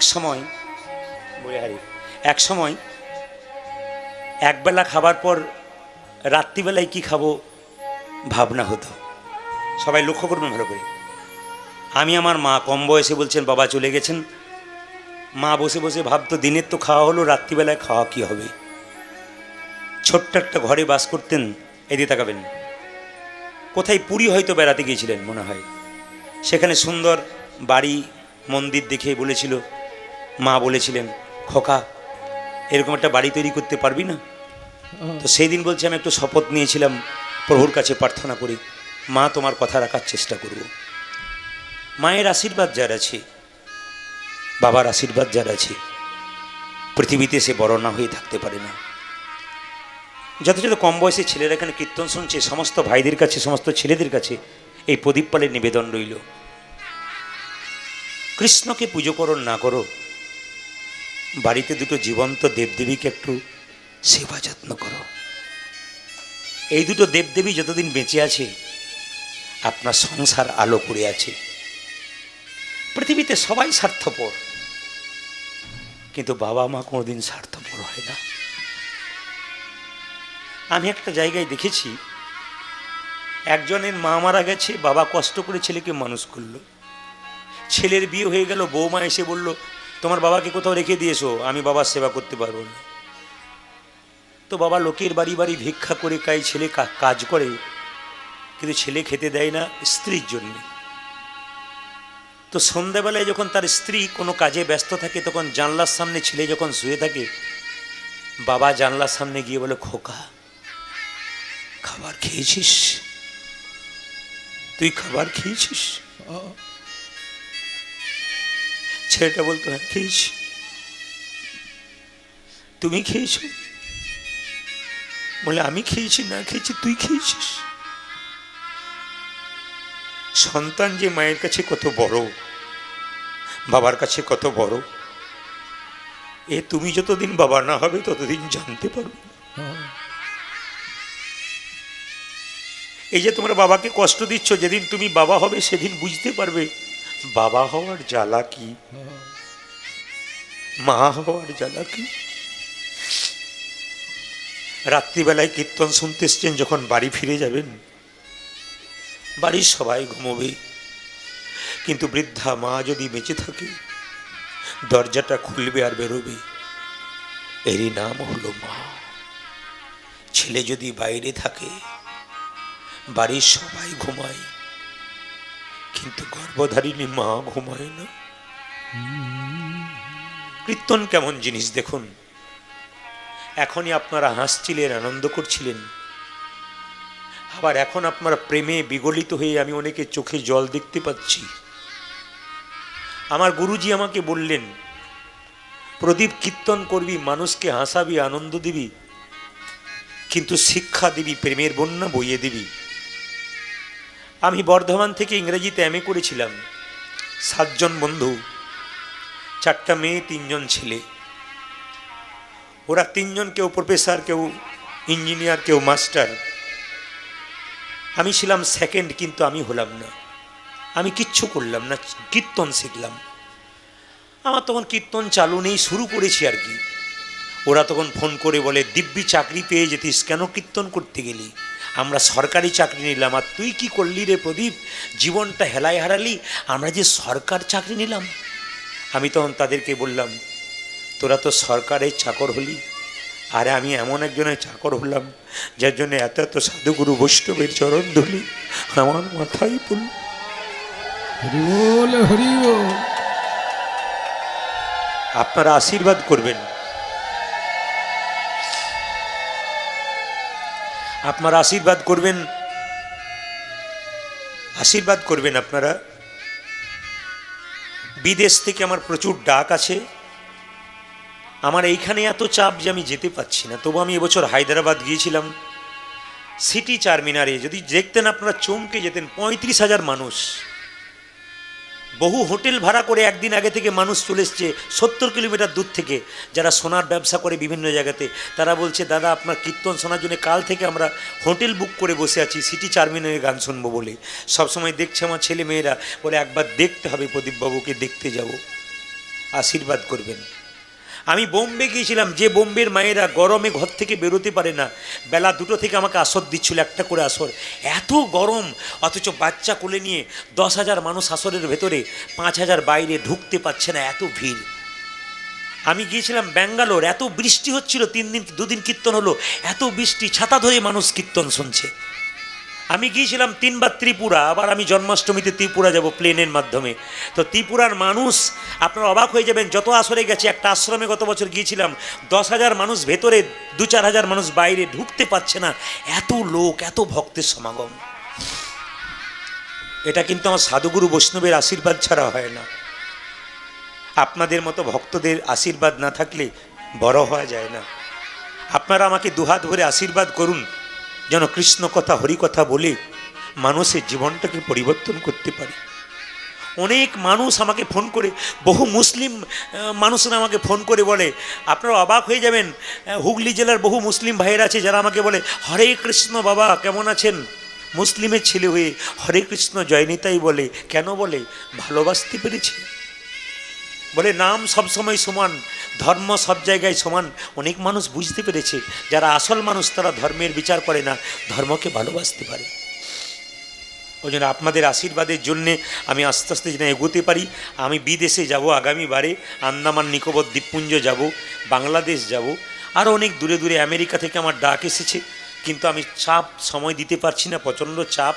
আপনারা আশীর্বাদ করুন যেন দেশে বিদেশে গিয়ে কৃষ্ণ কথা হরিকথা শোনাতে পারি, যেন মায়ের কথা বলতে পারি। মায়ের মতো আপন পৃথিবীতে কেউ হয় না, তোমরা মা কাঁদিও না। দুর্গার অষ্টমীর দিনে কোনো ছেলে উপবাস করে ধুতি পাঞ্জাবি পরে মাকে পুষ্পাঞ্জলি দিতে যাচ্ছে, আর নিজের মা খাবার জন্যে ঘরে বসে আছে। মা দুর্গা যেন বলতে চাইছে, মাটির প্রতিমা পুজিস রে তুই, আগে ঘরের জীবন্ত বাবা মাকে পুজো কর, ওকে না দিলে আমাকে দিয়ে তোর কোনো লাভ হবে না। মায়ের মতো আপন কেউ হয় না। একটা মা রান্না করে 3টে ছেলেকে পেট ভরে খাইয়ে দেয়, ছেলে খেয়ে চলে যায়, মাকে জিজ্ঞেস করে না আমরা তো খেলাম, তোমার পাতাতে আছে তো? মা পায় না, তবু কোনোদিন অভিমান করে বলে না তোরা খেয়ে গেলি কই, আমার কথা তো ভাবলি না। এই দিকে তাকাবেন যে যেখানে বসে আছেন। একজন ভদ্রলোক বাজারে যাচ্ছে, তার মা দরজায় দাঁড়িয়ে আছে গলায় কাপড় নিয়ে। স্ত্রী ভেতর থেকে বলছে, শুনছো বাজারে চললে বিকালে তো বাড়ি আসবে, সময় তো কাটাবে, শোনো আমার জন্য একটা ভালো শাড়ি এনো। মেয়ে বলছে বাবা মোবাইল ফোন এলো, ছেলে বলছে হাত ঘড়ি এনো। দরজায় দাঁড়িয়ে বৃদ্ধা মা গলায় কাপড় দিয়ে বলছে, খোকা সাবধানে যাবি আর সময় মতো বাড়ি ফিরে আসবি। একমাত্র মা। মেয়েরা দেখবেন বাপের বাড়ি যায় না, কখন থেকে বলুন তো? যখন থেকে তার বাবা মা মারা যায়। অনেক মেয়েকে জিজ্ঞেস করি, দিদি তুমি বাপের বাড়ি যাবে না? মেয়েটি চোখের জলে ভেসে বলে, কার কাছে যাব দাদা? যারা আমাকে ভালোবাসতো তারাই তো নাই, এখন যারা ভালোবাসে তারা আমাকে আমার বাবা মায়ের মতো ভালোবাসা দিতে পারে না। মেয়েরা বাবা মা মারা যাবার পর আর বাপের বাড়ির দিকে পা দিতে চায় না। মা বাবার মতো আপন পৃথিবীতে কেউ হয় না। তোমরা যারা বাবা হয়েছো তাদের কাছে নিবেদন রইল, তুমি যেমন ছেলেকে আনন্দ করে মানুষ করছো, তোমার মাও তো কষ্ট করেছে, কত দেব মন্দিরে পুজো দিয়েছে, মাকে সেবা করো। মায়ের আশীর্বাদ যদি কারো হাত ওপরে থাকে, জীবনে সে যে বড় হবে গো, কোনোদিন ছোট হবে না। মা বাবাকে ভালোবাসতে শেখো। কিন্তু সবচাইতে দুঃখের ব্যাপার, আমাদের সমাজে মা বাবা অবহেলিত হয়ে যাচ্ছে, খাবার জন্যে কাঁদছে। কোনো লাভ নেই, কোনো লাভ নেই যদি বাবা মায়ের সেবা না করতে পারো। মায়ের মতো আপন কেউ হয় না, আপন কেউ হয় না। তোমরা যেন কোনোদিন মাকে কেউ কাঁদিও না। তোমরা যেন কেউ মাকে কাঁদিও না। মা, আজকে আপনি কাউকে কাঁদাবেন রক্তের গরমে, আপনার ছেলে যখন বড় হবে, আপনার বৌমা যখন পাশে আসবে, তখন আপনাকে টানতে টানতে ঘর থেকে বের করবে, সেই দিন বুঝবেন আপনার কর্মের ফল আপনি ভোগ করছেন। তাই বারবার নিবেদন রইল, কম বয়সে রক্তের গরমে বৃদ্ধাকে কাঁদালে তোমার ছেলে যখন বড় হবে তখন তোমাকেও কাঁদাবে। একটা প্রমাণ দিয়ে দিই আপনাদের, মন দিয়ে শুনুন। আমার পাশের বাড়িতে আমি প্রমাণ পেয়েছি। একটা ছোট্ট বাচ্চা ছেলে ক্লাস 5-এ পড়ে, তার বাবা মা তার দাদু ঠাকুমাকে খড়ের বাড়িতে রাখে, পাথরের থালায় খেতে দেয়, আর বাবা মা ছেলে মিলে কাঁসার থালায় খায়। একদিন ছেলে মাকে প্রশ্ন করলো, মা আমরা কাঁসার থালায় খাই, দাদু ঠাকুমা কেন পাথরের থালায় খাই? তখন মা বলল, চুপ কর, এমন মারবো না, ঠান্ডা করে দেবো, ফাজলামি হচ্ছে, চুপ কর। ওটা কতদিন চাপ দেবেন আপনি? ছেলে যখন বড় হয়ে যাবে সেদিন আপনাকে চেতনা ফিরিয়ে দেবে। ওই ছেলে কলকাতায় পড়াশুনো করলো, 25 বছর পর যখন বাড়ি ফিরলো, দাদু ঠাকুমাকে জিজ্ঞেস করলো, দাদু পাথরের থালায় খাও কেন? খড়ের বাড়িতে বাস করো কেন? কেন বাবার দালান ঘরে থাকতে পারো না? ওটা তো তোমার তৈরি, কেন কাঁসার থালায় খাও না? দাদু দেখলো ঝগড়া হবে, তাই বললো, দাদু ভাই আসলে তা নয়, ব্যাপারটা কি জানিস, আমরা আগেকার মানুষ পাথরের থালা ভালোবাসি, আমরা খড়ের ঘর ভালোবাসি, ও কোনো অসুবিধা নেই, তুই চিন্তা করিস না, কোনো অসুবিধা নেই। নাতি বলছে, দাদু টাকার চাইতে সুদ বেশি, দেখে নেবেন আপনারা যারা দাদু হয়েছেন। ছেলে আপনাকে যত না ভালোবাসে, নাতি নাতনি আপনাকে তার চাইতে বেশি ভালোবাসে। একবারে প্রমাণ, প্রত্যেকটি বাড়িতে দেখে নেবেন। বলল দাদু চালাকি করো না, থালা দুটো দাও। কি করবি? দাও আমায়। থালা দুটোকে নিয়ে বাড়ির এক কোণে রেখে দিল। মা জিজ্ঞেস করলো কোথায় আপনাদের থালা? দুজনে বলে উঠলো, শ্বশুর শাশুড়ি বলে উঠলো থালা আমাদের নেই। কোথায় গেল? বের করুন, বের করুন বলছি থালাটা। বললাম তো বৌমা থালা নেই, থালা নেই তো আজকে খাবার নেই। ছেলে ছুটে এসে বলল মা থালাটা আমি লুকিয়ে রেখেছি, বের কর। না, বের কর। মেজাজ দেখিও না মা, আমার বয়স হয়েছে 25 বছর বয়স আমার। ছোটোবেলায় আমাকে দাপট দেখেছি, আমি মেনেছি, এখন আমি মানবো না। আপনার ছোট্ট বাচ্চাকে আপনি এখন শাসন করতে পারেন, ছেলে যখন আপনার মাথার উপরে হবে সেদিন বুঝতে পারবেন শাসন করলেও শুনবে না। কেন? আপনি নিজের চোখে দেখাচ্ছেন কেমন বাবা মায়ের সঙ্গে ব্যবহার করছেন। আপনার ছেলে মেয়ে আপনার কাছ থেকে শিখছে, বড় হয়ে ওটা আপনার কাছে ব্যবহার করবে। তাই চিৎকার করে বললো আমাকে দাপট দেখিও না মা, চুপ করো, থালা আমি রেখে দিয়েছি। কি করবি থালাগুলো? তোমাদের যখন বয়স হবে ওই থালা দুটো তোমাদের দেব বলে রেখে দিয়েছি। তোমাদের যখন বয়স হবে না ওই থালা দুটো দেব বলে রেখে দিয়েছি। আপনাদের কাছে নিবেদন, আজকে ছোট্ট বাচ্চাকে আপনি কচি বাঁশের মতো যেমন শেখাবেন বাচ্চা সেরকম শিখবে। একটা বাচ্চা কচি বাঁশের মতো যেদিকে ঘোরাবেন, যেদিকে শেখাবেন সেরকম শিখবে। ওই জন্য মায়ের মতো আপন আর কেউ হয় না। সবাই করজোরে বসবেন। ভগবান শ্রীকৃষ্ণ কালিয়নাগকে দমন করছেন। ভগবান শ্রীকৃষ্ণ কালিয়নাগের মাথায়, সবাই করজোরে বসুন, বাবু হয়ে বসুন। ভগবান কালিয়নাগের মাথায় চাপলো, ওগো ফনাতে ফনাতে গমন করি। আজি ফনাতে ফনাতে গমন করি। এরা একবারে স্থির হয়ে বসে করজোরে বসে সবাই উলুধ্বনি দেবেন। ওগো ফনাতে ফনাতে গমন করি। ফোনাতে ফোনাতে দমন করি। নট বড় বেশে দাঁড়ালো হরি। আজি নটবন বেশে দাঁড়ালো হরে। নট বড় বেশে দাঁড়ালো হরি। ওগো নটবর বেশে দাঁড়ালো হরি। দেখুন কত সভা হয়েছে, কত শোভা হয়েছে। কত সভা হয়েছে। দেখো কত শোভা হয়েছে। কালীনাগের মাথার ওপর কত সভা হয়েছে। কালীনাগের মাথার উপরে কত শোভা হয়েছে। কালীনাগের মাথার ওপর কত সভা হয়েছে। ওই কালীনাগের মাথার উপর কত শোভা ও মা, হয়েছে। ও মা কালীর ফনায় নটন রঙ্গ। ওগো কালীর ফনায় নটন রঙ্গ। কালীর ফনায় নটন রঙ্গ। ওই দেখো কালীর ফোনাই নটন রঙ্গ। হেরি তনু জানো জীবন সঙ্গ। হেরি তনু যেন জীবন সঙ্গ। হেরি তনু জানো জীবন সঙ্গ। ওগো হেরি তনু যেন জীবন সঙ্গ। বিশুদ্ধার করিছে, বিশুদ্ধার করিছে। বিশুদ্ধার করিছে। উদ্ধার করিছে। যে কবিদের চরণ তলে বিশুদ্ধার করিছে। গোবিন্দের চন্দ্রে বিশুদ্ধার করিছে। কবিদের চরণ তলে বিশুদ্ধার ওই করিছে। গোবিন্দের চরণ তলে বিশুদ্ধ ভাইরা, করিছে।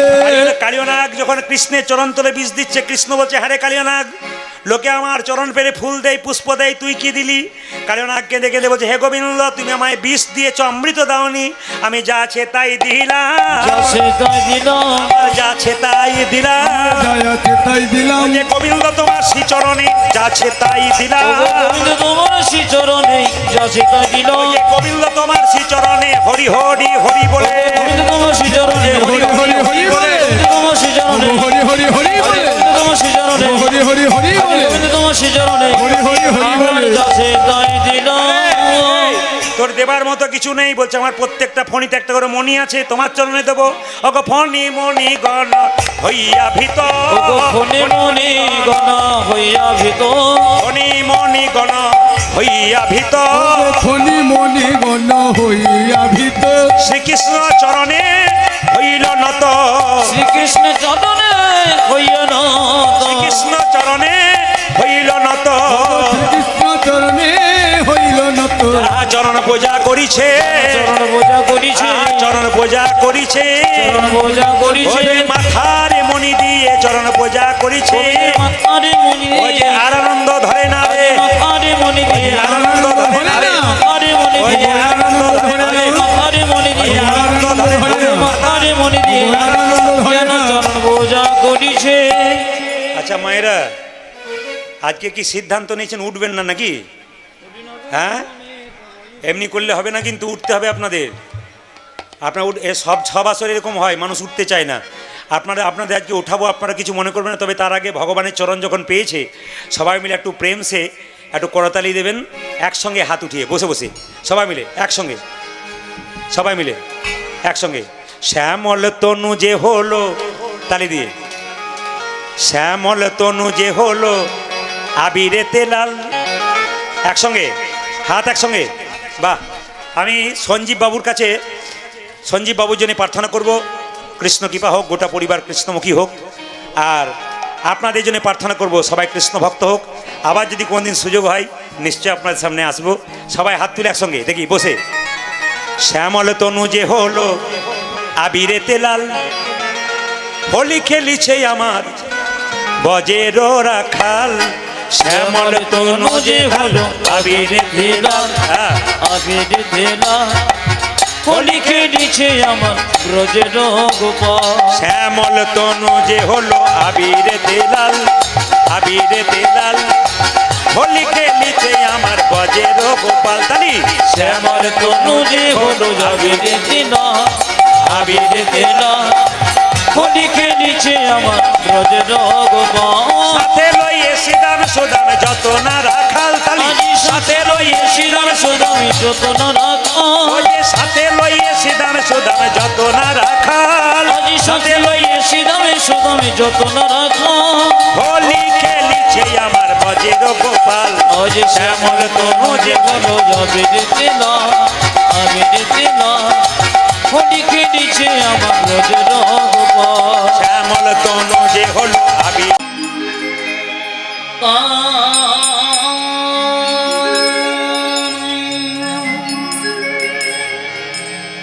দেরে না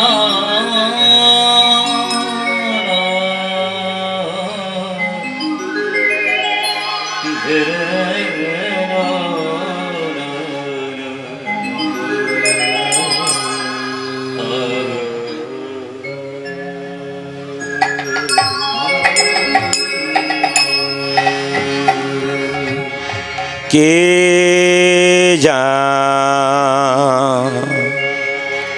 কে জানে কি ভাবে,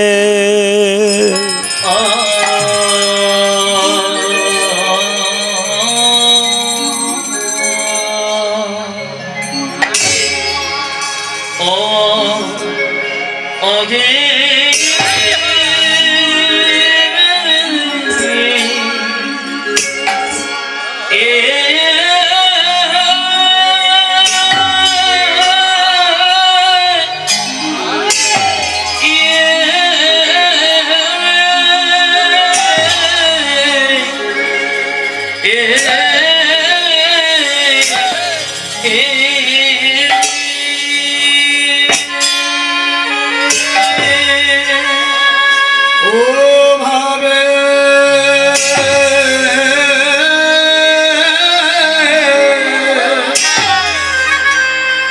ভাবে গো,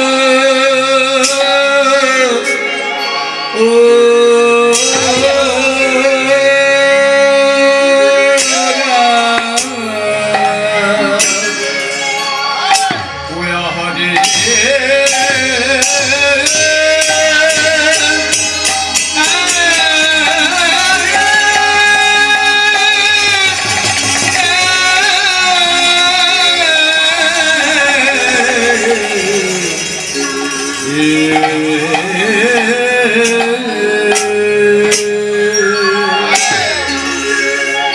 আমরে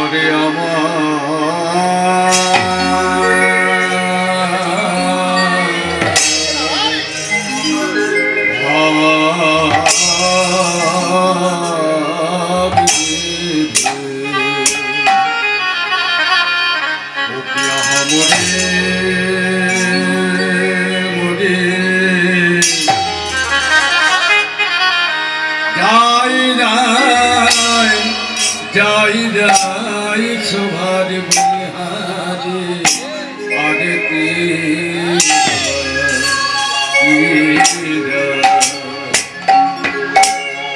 জানি রে কি জানি কে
হ্যাঁ।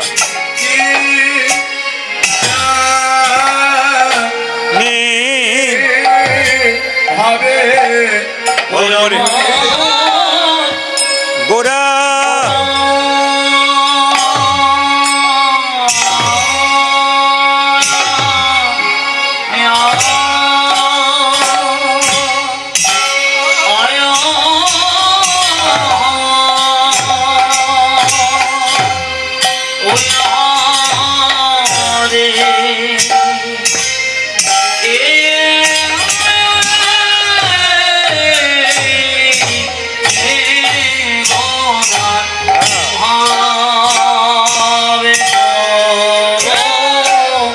কি হ্যাঁ। আবে ও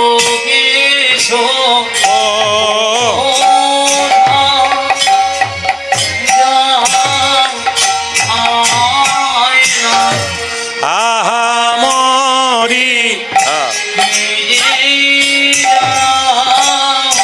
নি ও মরি ইয়া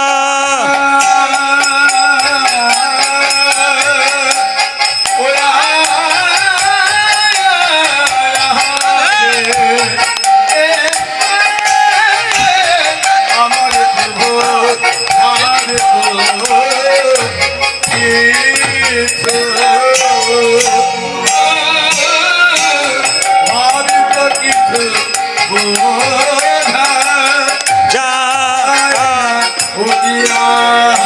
মরি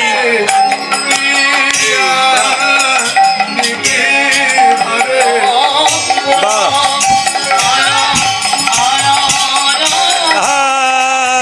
আহারে তার ভাবে তো কিছু ও ও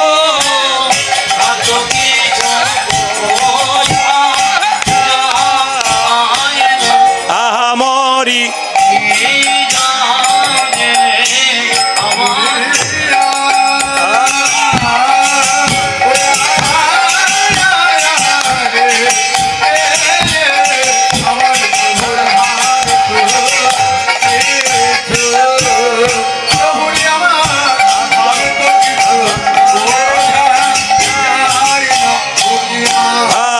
মরি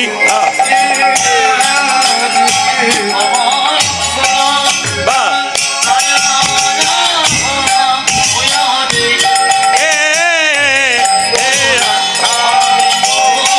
কিছু ও ও ভাবছ কিছু বোঝা যা আমরি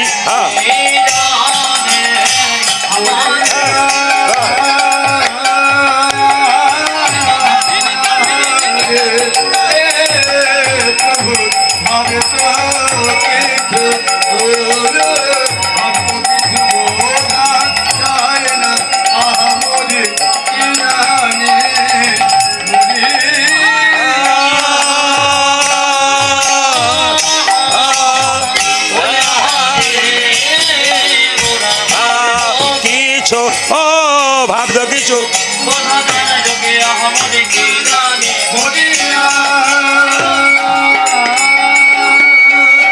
Oh,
বে সে গোরা উড়িয়া কি বা ভাবে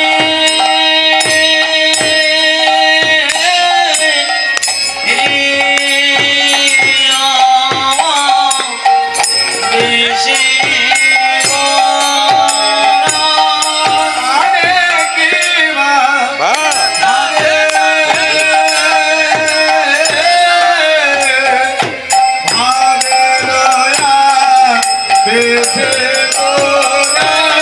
আরে কি বা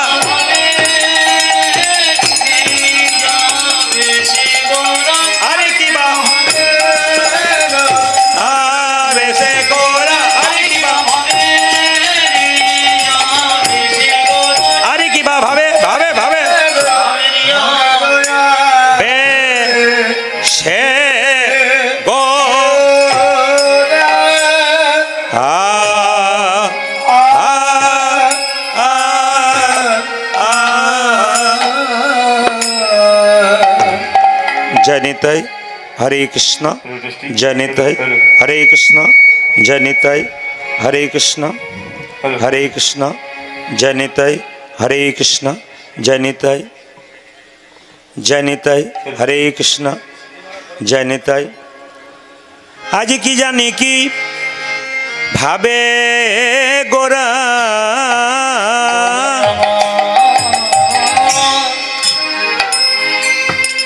কি জানি কি ভাবে গোরা কি জানি কি ভাবে গোরা জানি কি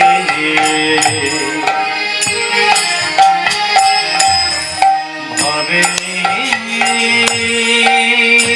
গোরা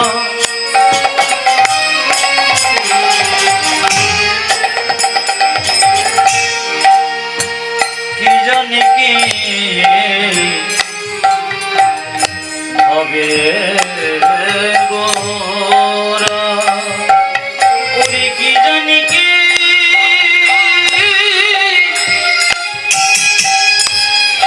কি জানি কি হবে গোরা কি জানি কিভাবে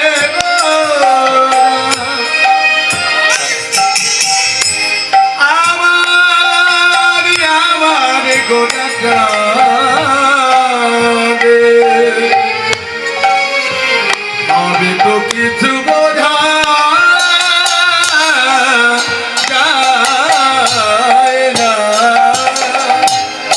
কি জানি কি ভাবে গোরা সহচর সঙ্গী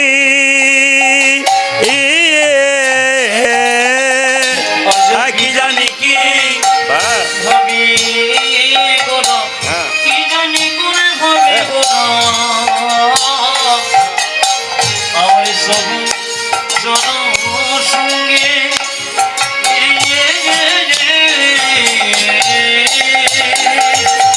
ভাবে রয়া ভাবে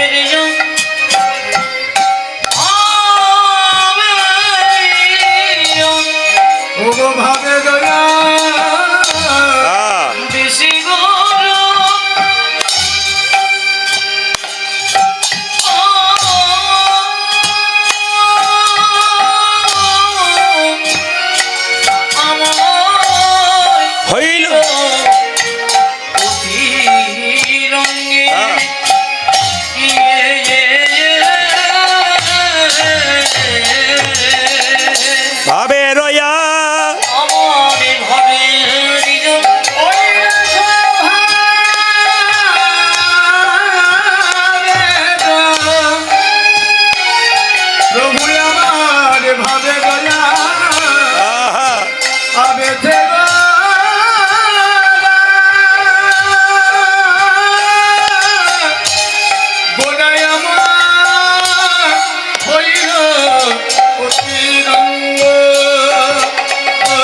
যাই না, হবে বোঝা তো যায় না, বোঝা তো যাই না। আরে বোঝা তো যাই না, ও যে কি জানি কোন ভাবের হৃদয়, বোঝা তো যাই না।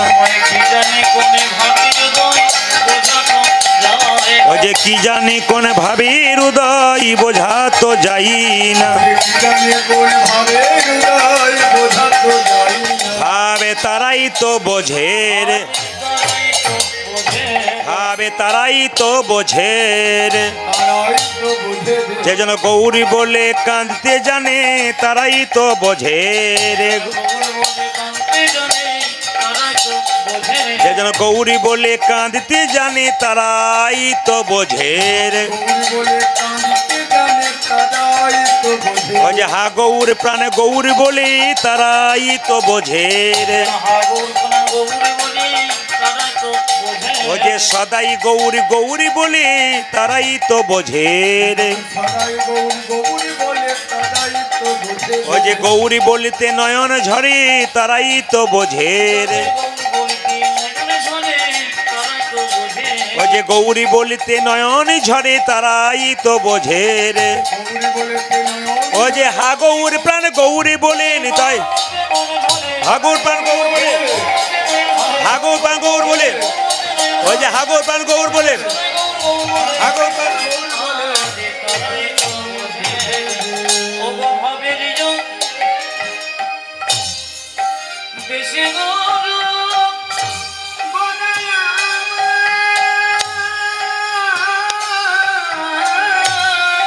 আহ, ওই নয় কি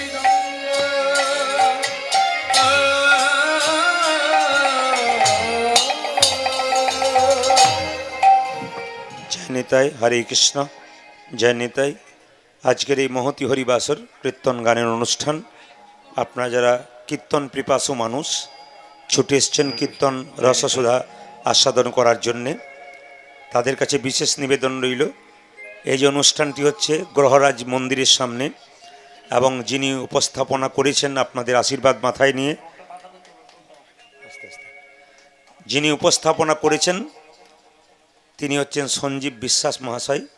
আশীর্বাদ করবেন ওনাকে, ওনার পরিবারকে, যেন প্রতি বছর সুন্দর সুন্দর উপহার আপনাদের দিতে পারে, কৃষ্ণ কথা হরিকথা শুনিয়ে আপনাদেরকে কৃষ্ণ ভজনের পথটা পরিষ্কার করতে পারে। তাই সঞ্জীব মহাশয়কে একবার ডাকবো, উনি আপনাদের উদ্দেশ্যে বিনীত কিছু বক্তব্য রাখবেন। নেতাই গৌর হরি হরি। হরি বল হরি বল।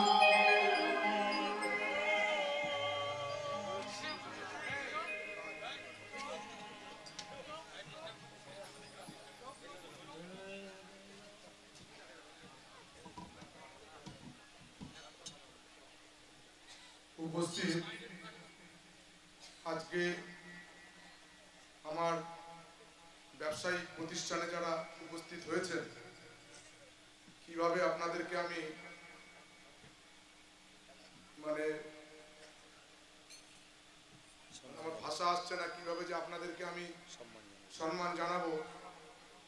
তো তার মধ্যে দিয়ে যারা উপস্থিত হয়েছেন, যার নাম শুনে এখানে এসছেন, যেদিন থেকে একটু একটু করে প্রচার শুরু হয়েছে, সেদিন থেকে বিভিন্ন মানুষ আমাকে ফোন করছে, উনি আসবেন সত্যি তো? আজকেও বলছেন সত্যি করে কি প্রদীপ পাল আসবেন? তো প্রথমেই আপনারা যারা এখানে উপস্থিত হয়েছেন, আমার গ্রহরাজ মন্দিরের সামনে আমার ব্যবসায়িক প্রতিষ্ঠানে আপনাদের পদধূলি পড়েছে, যার নামের ডাকে তো আপনারা এখানে উপস্থিত হয়েছেন। প্রত্যেককেই আমি আমার ব্যবসায়িক পরিবার বা আমার যে সাংসারিক জীবন, সকলের পক্ষ থেকে প্রত্যেকের কাছে বয়স ভিত্তিক শ্রদ্ধা প্রণাম ভালোবাসা জানিয়ে আমাকে কীর্তনিয়া মহাশয় কিছু বলার জন্য বলেছেন।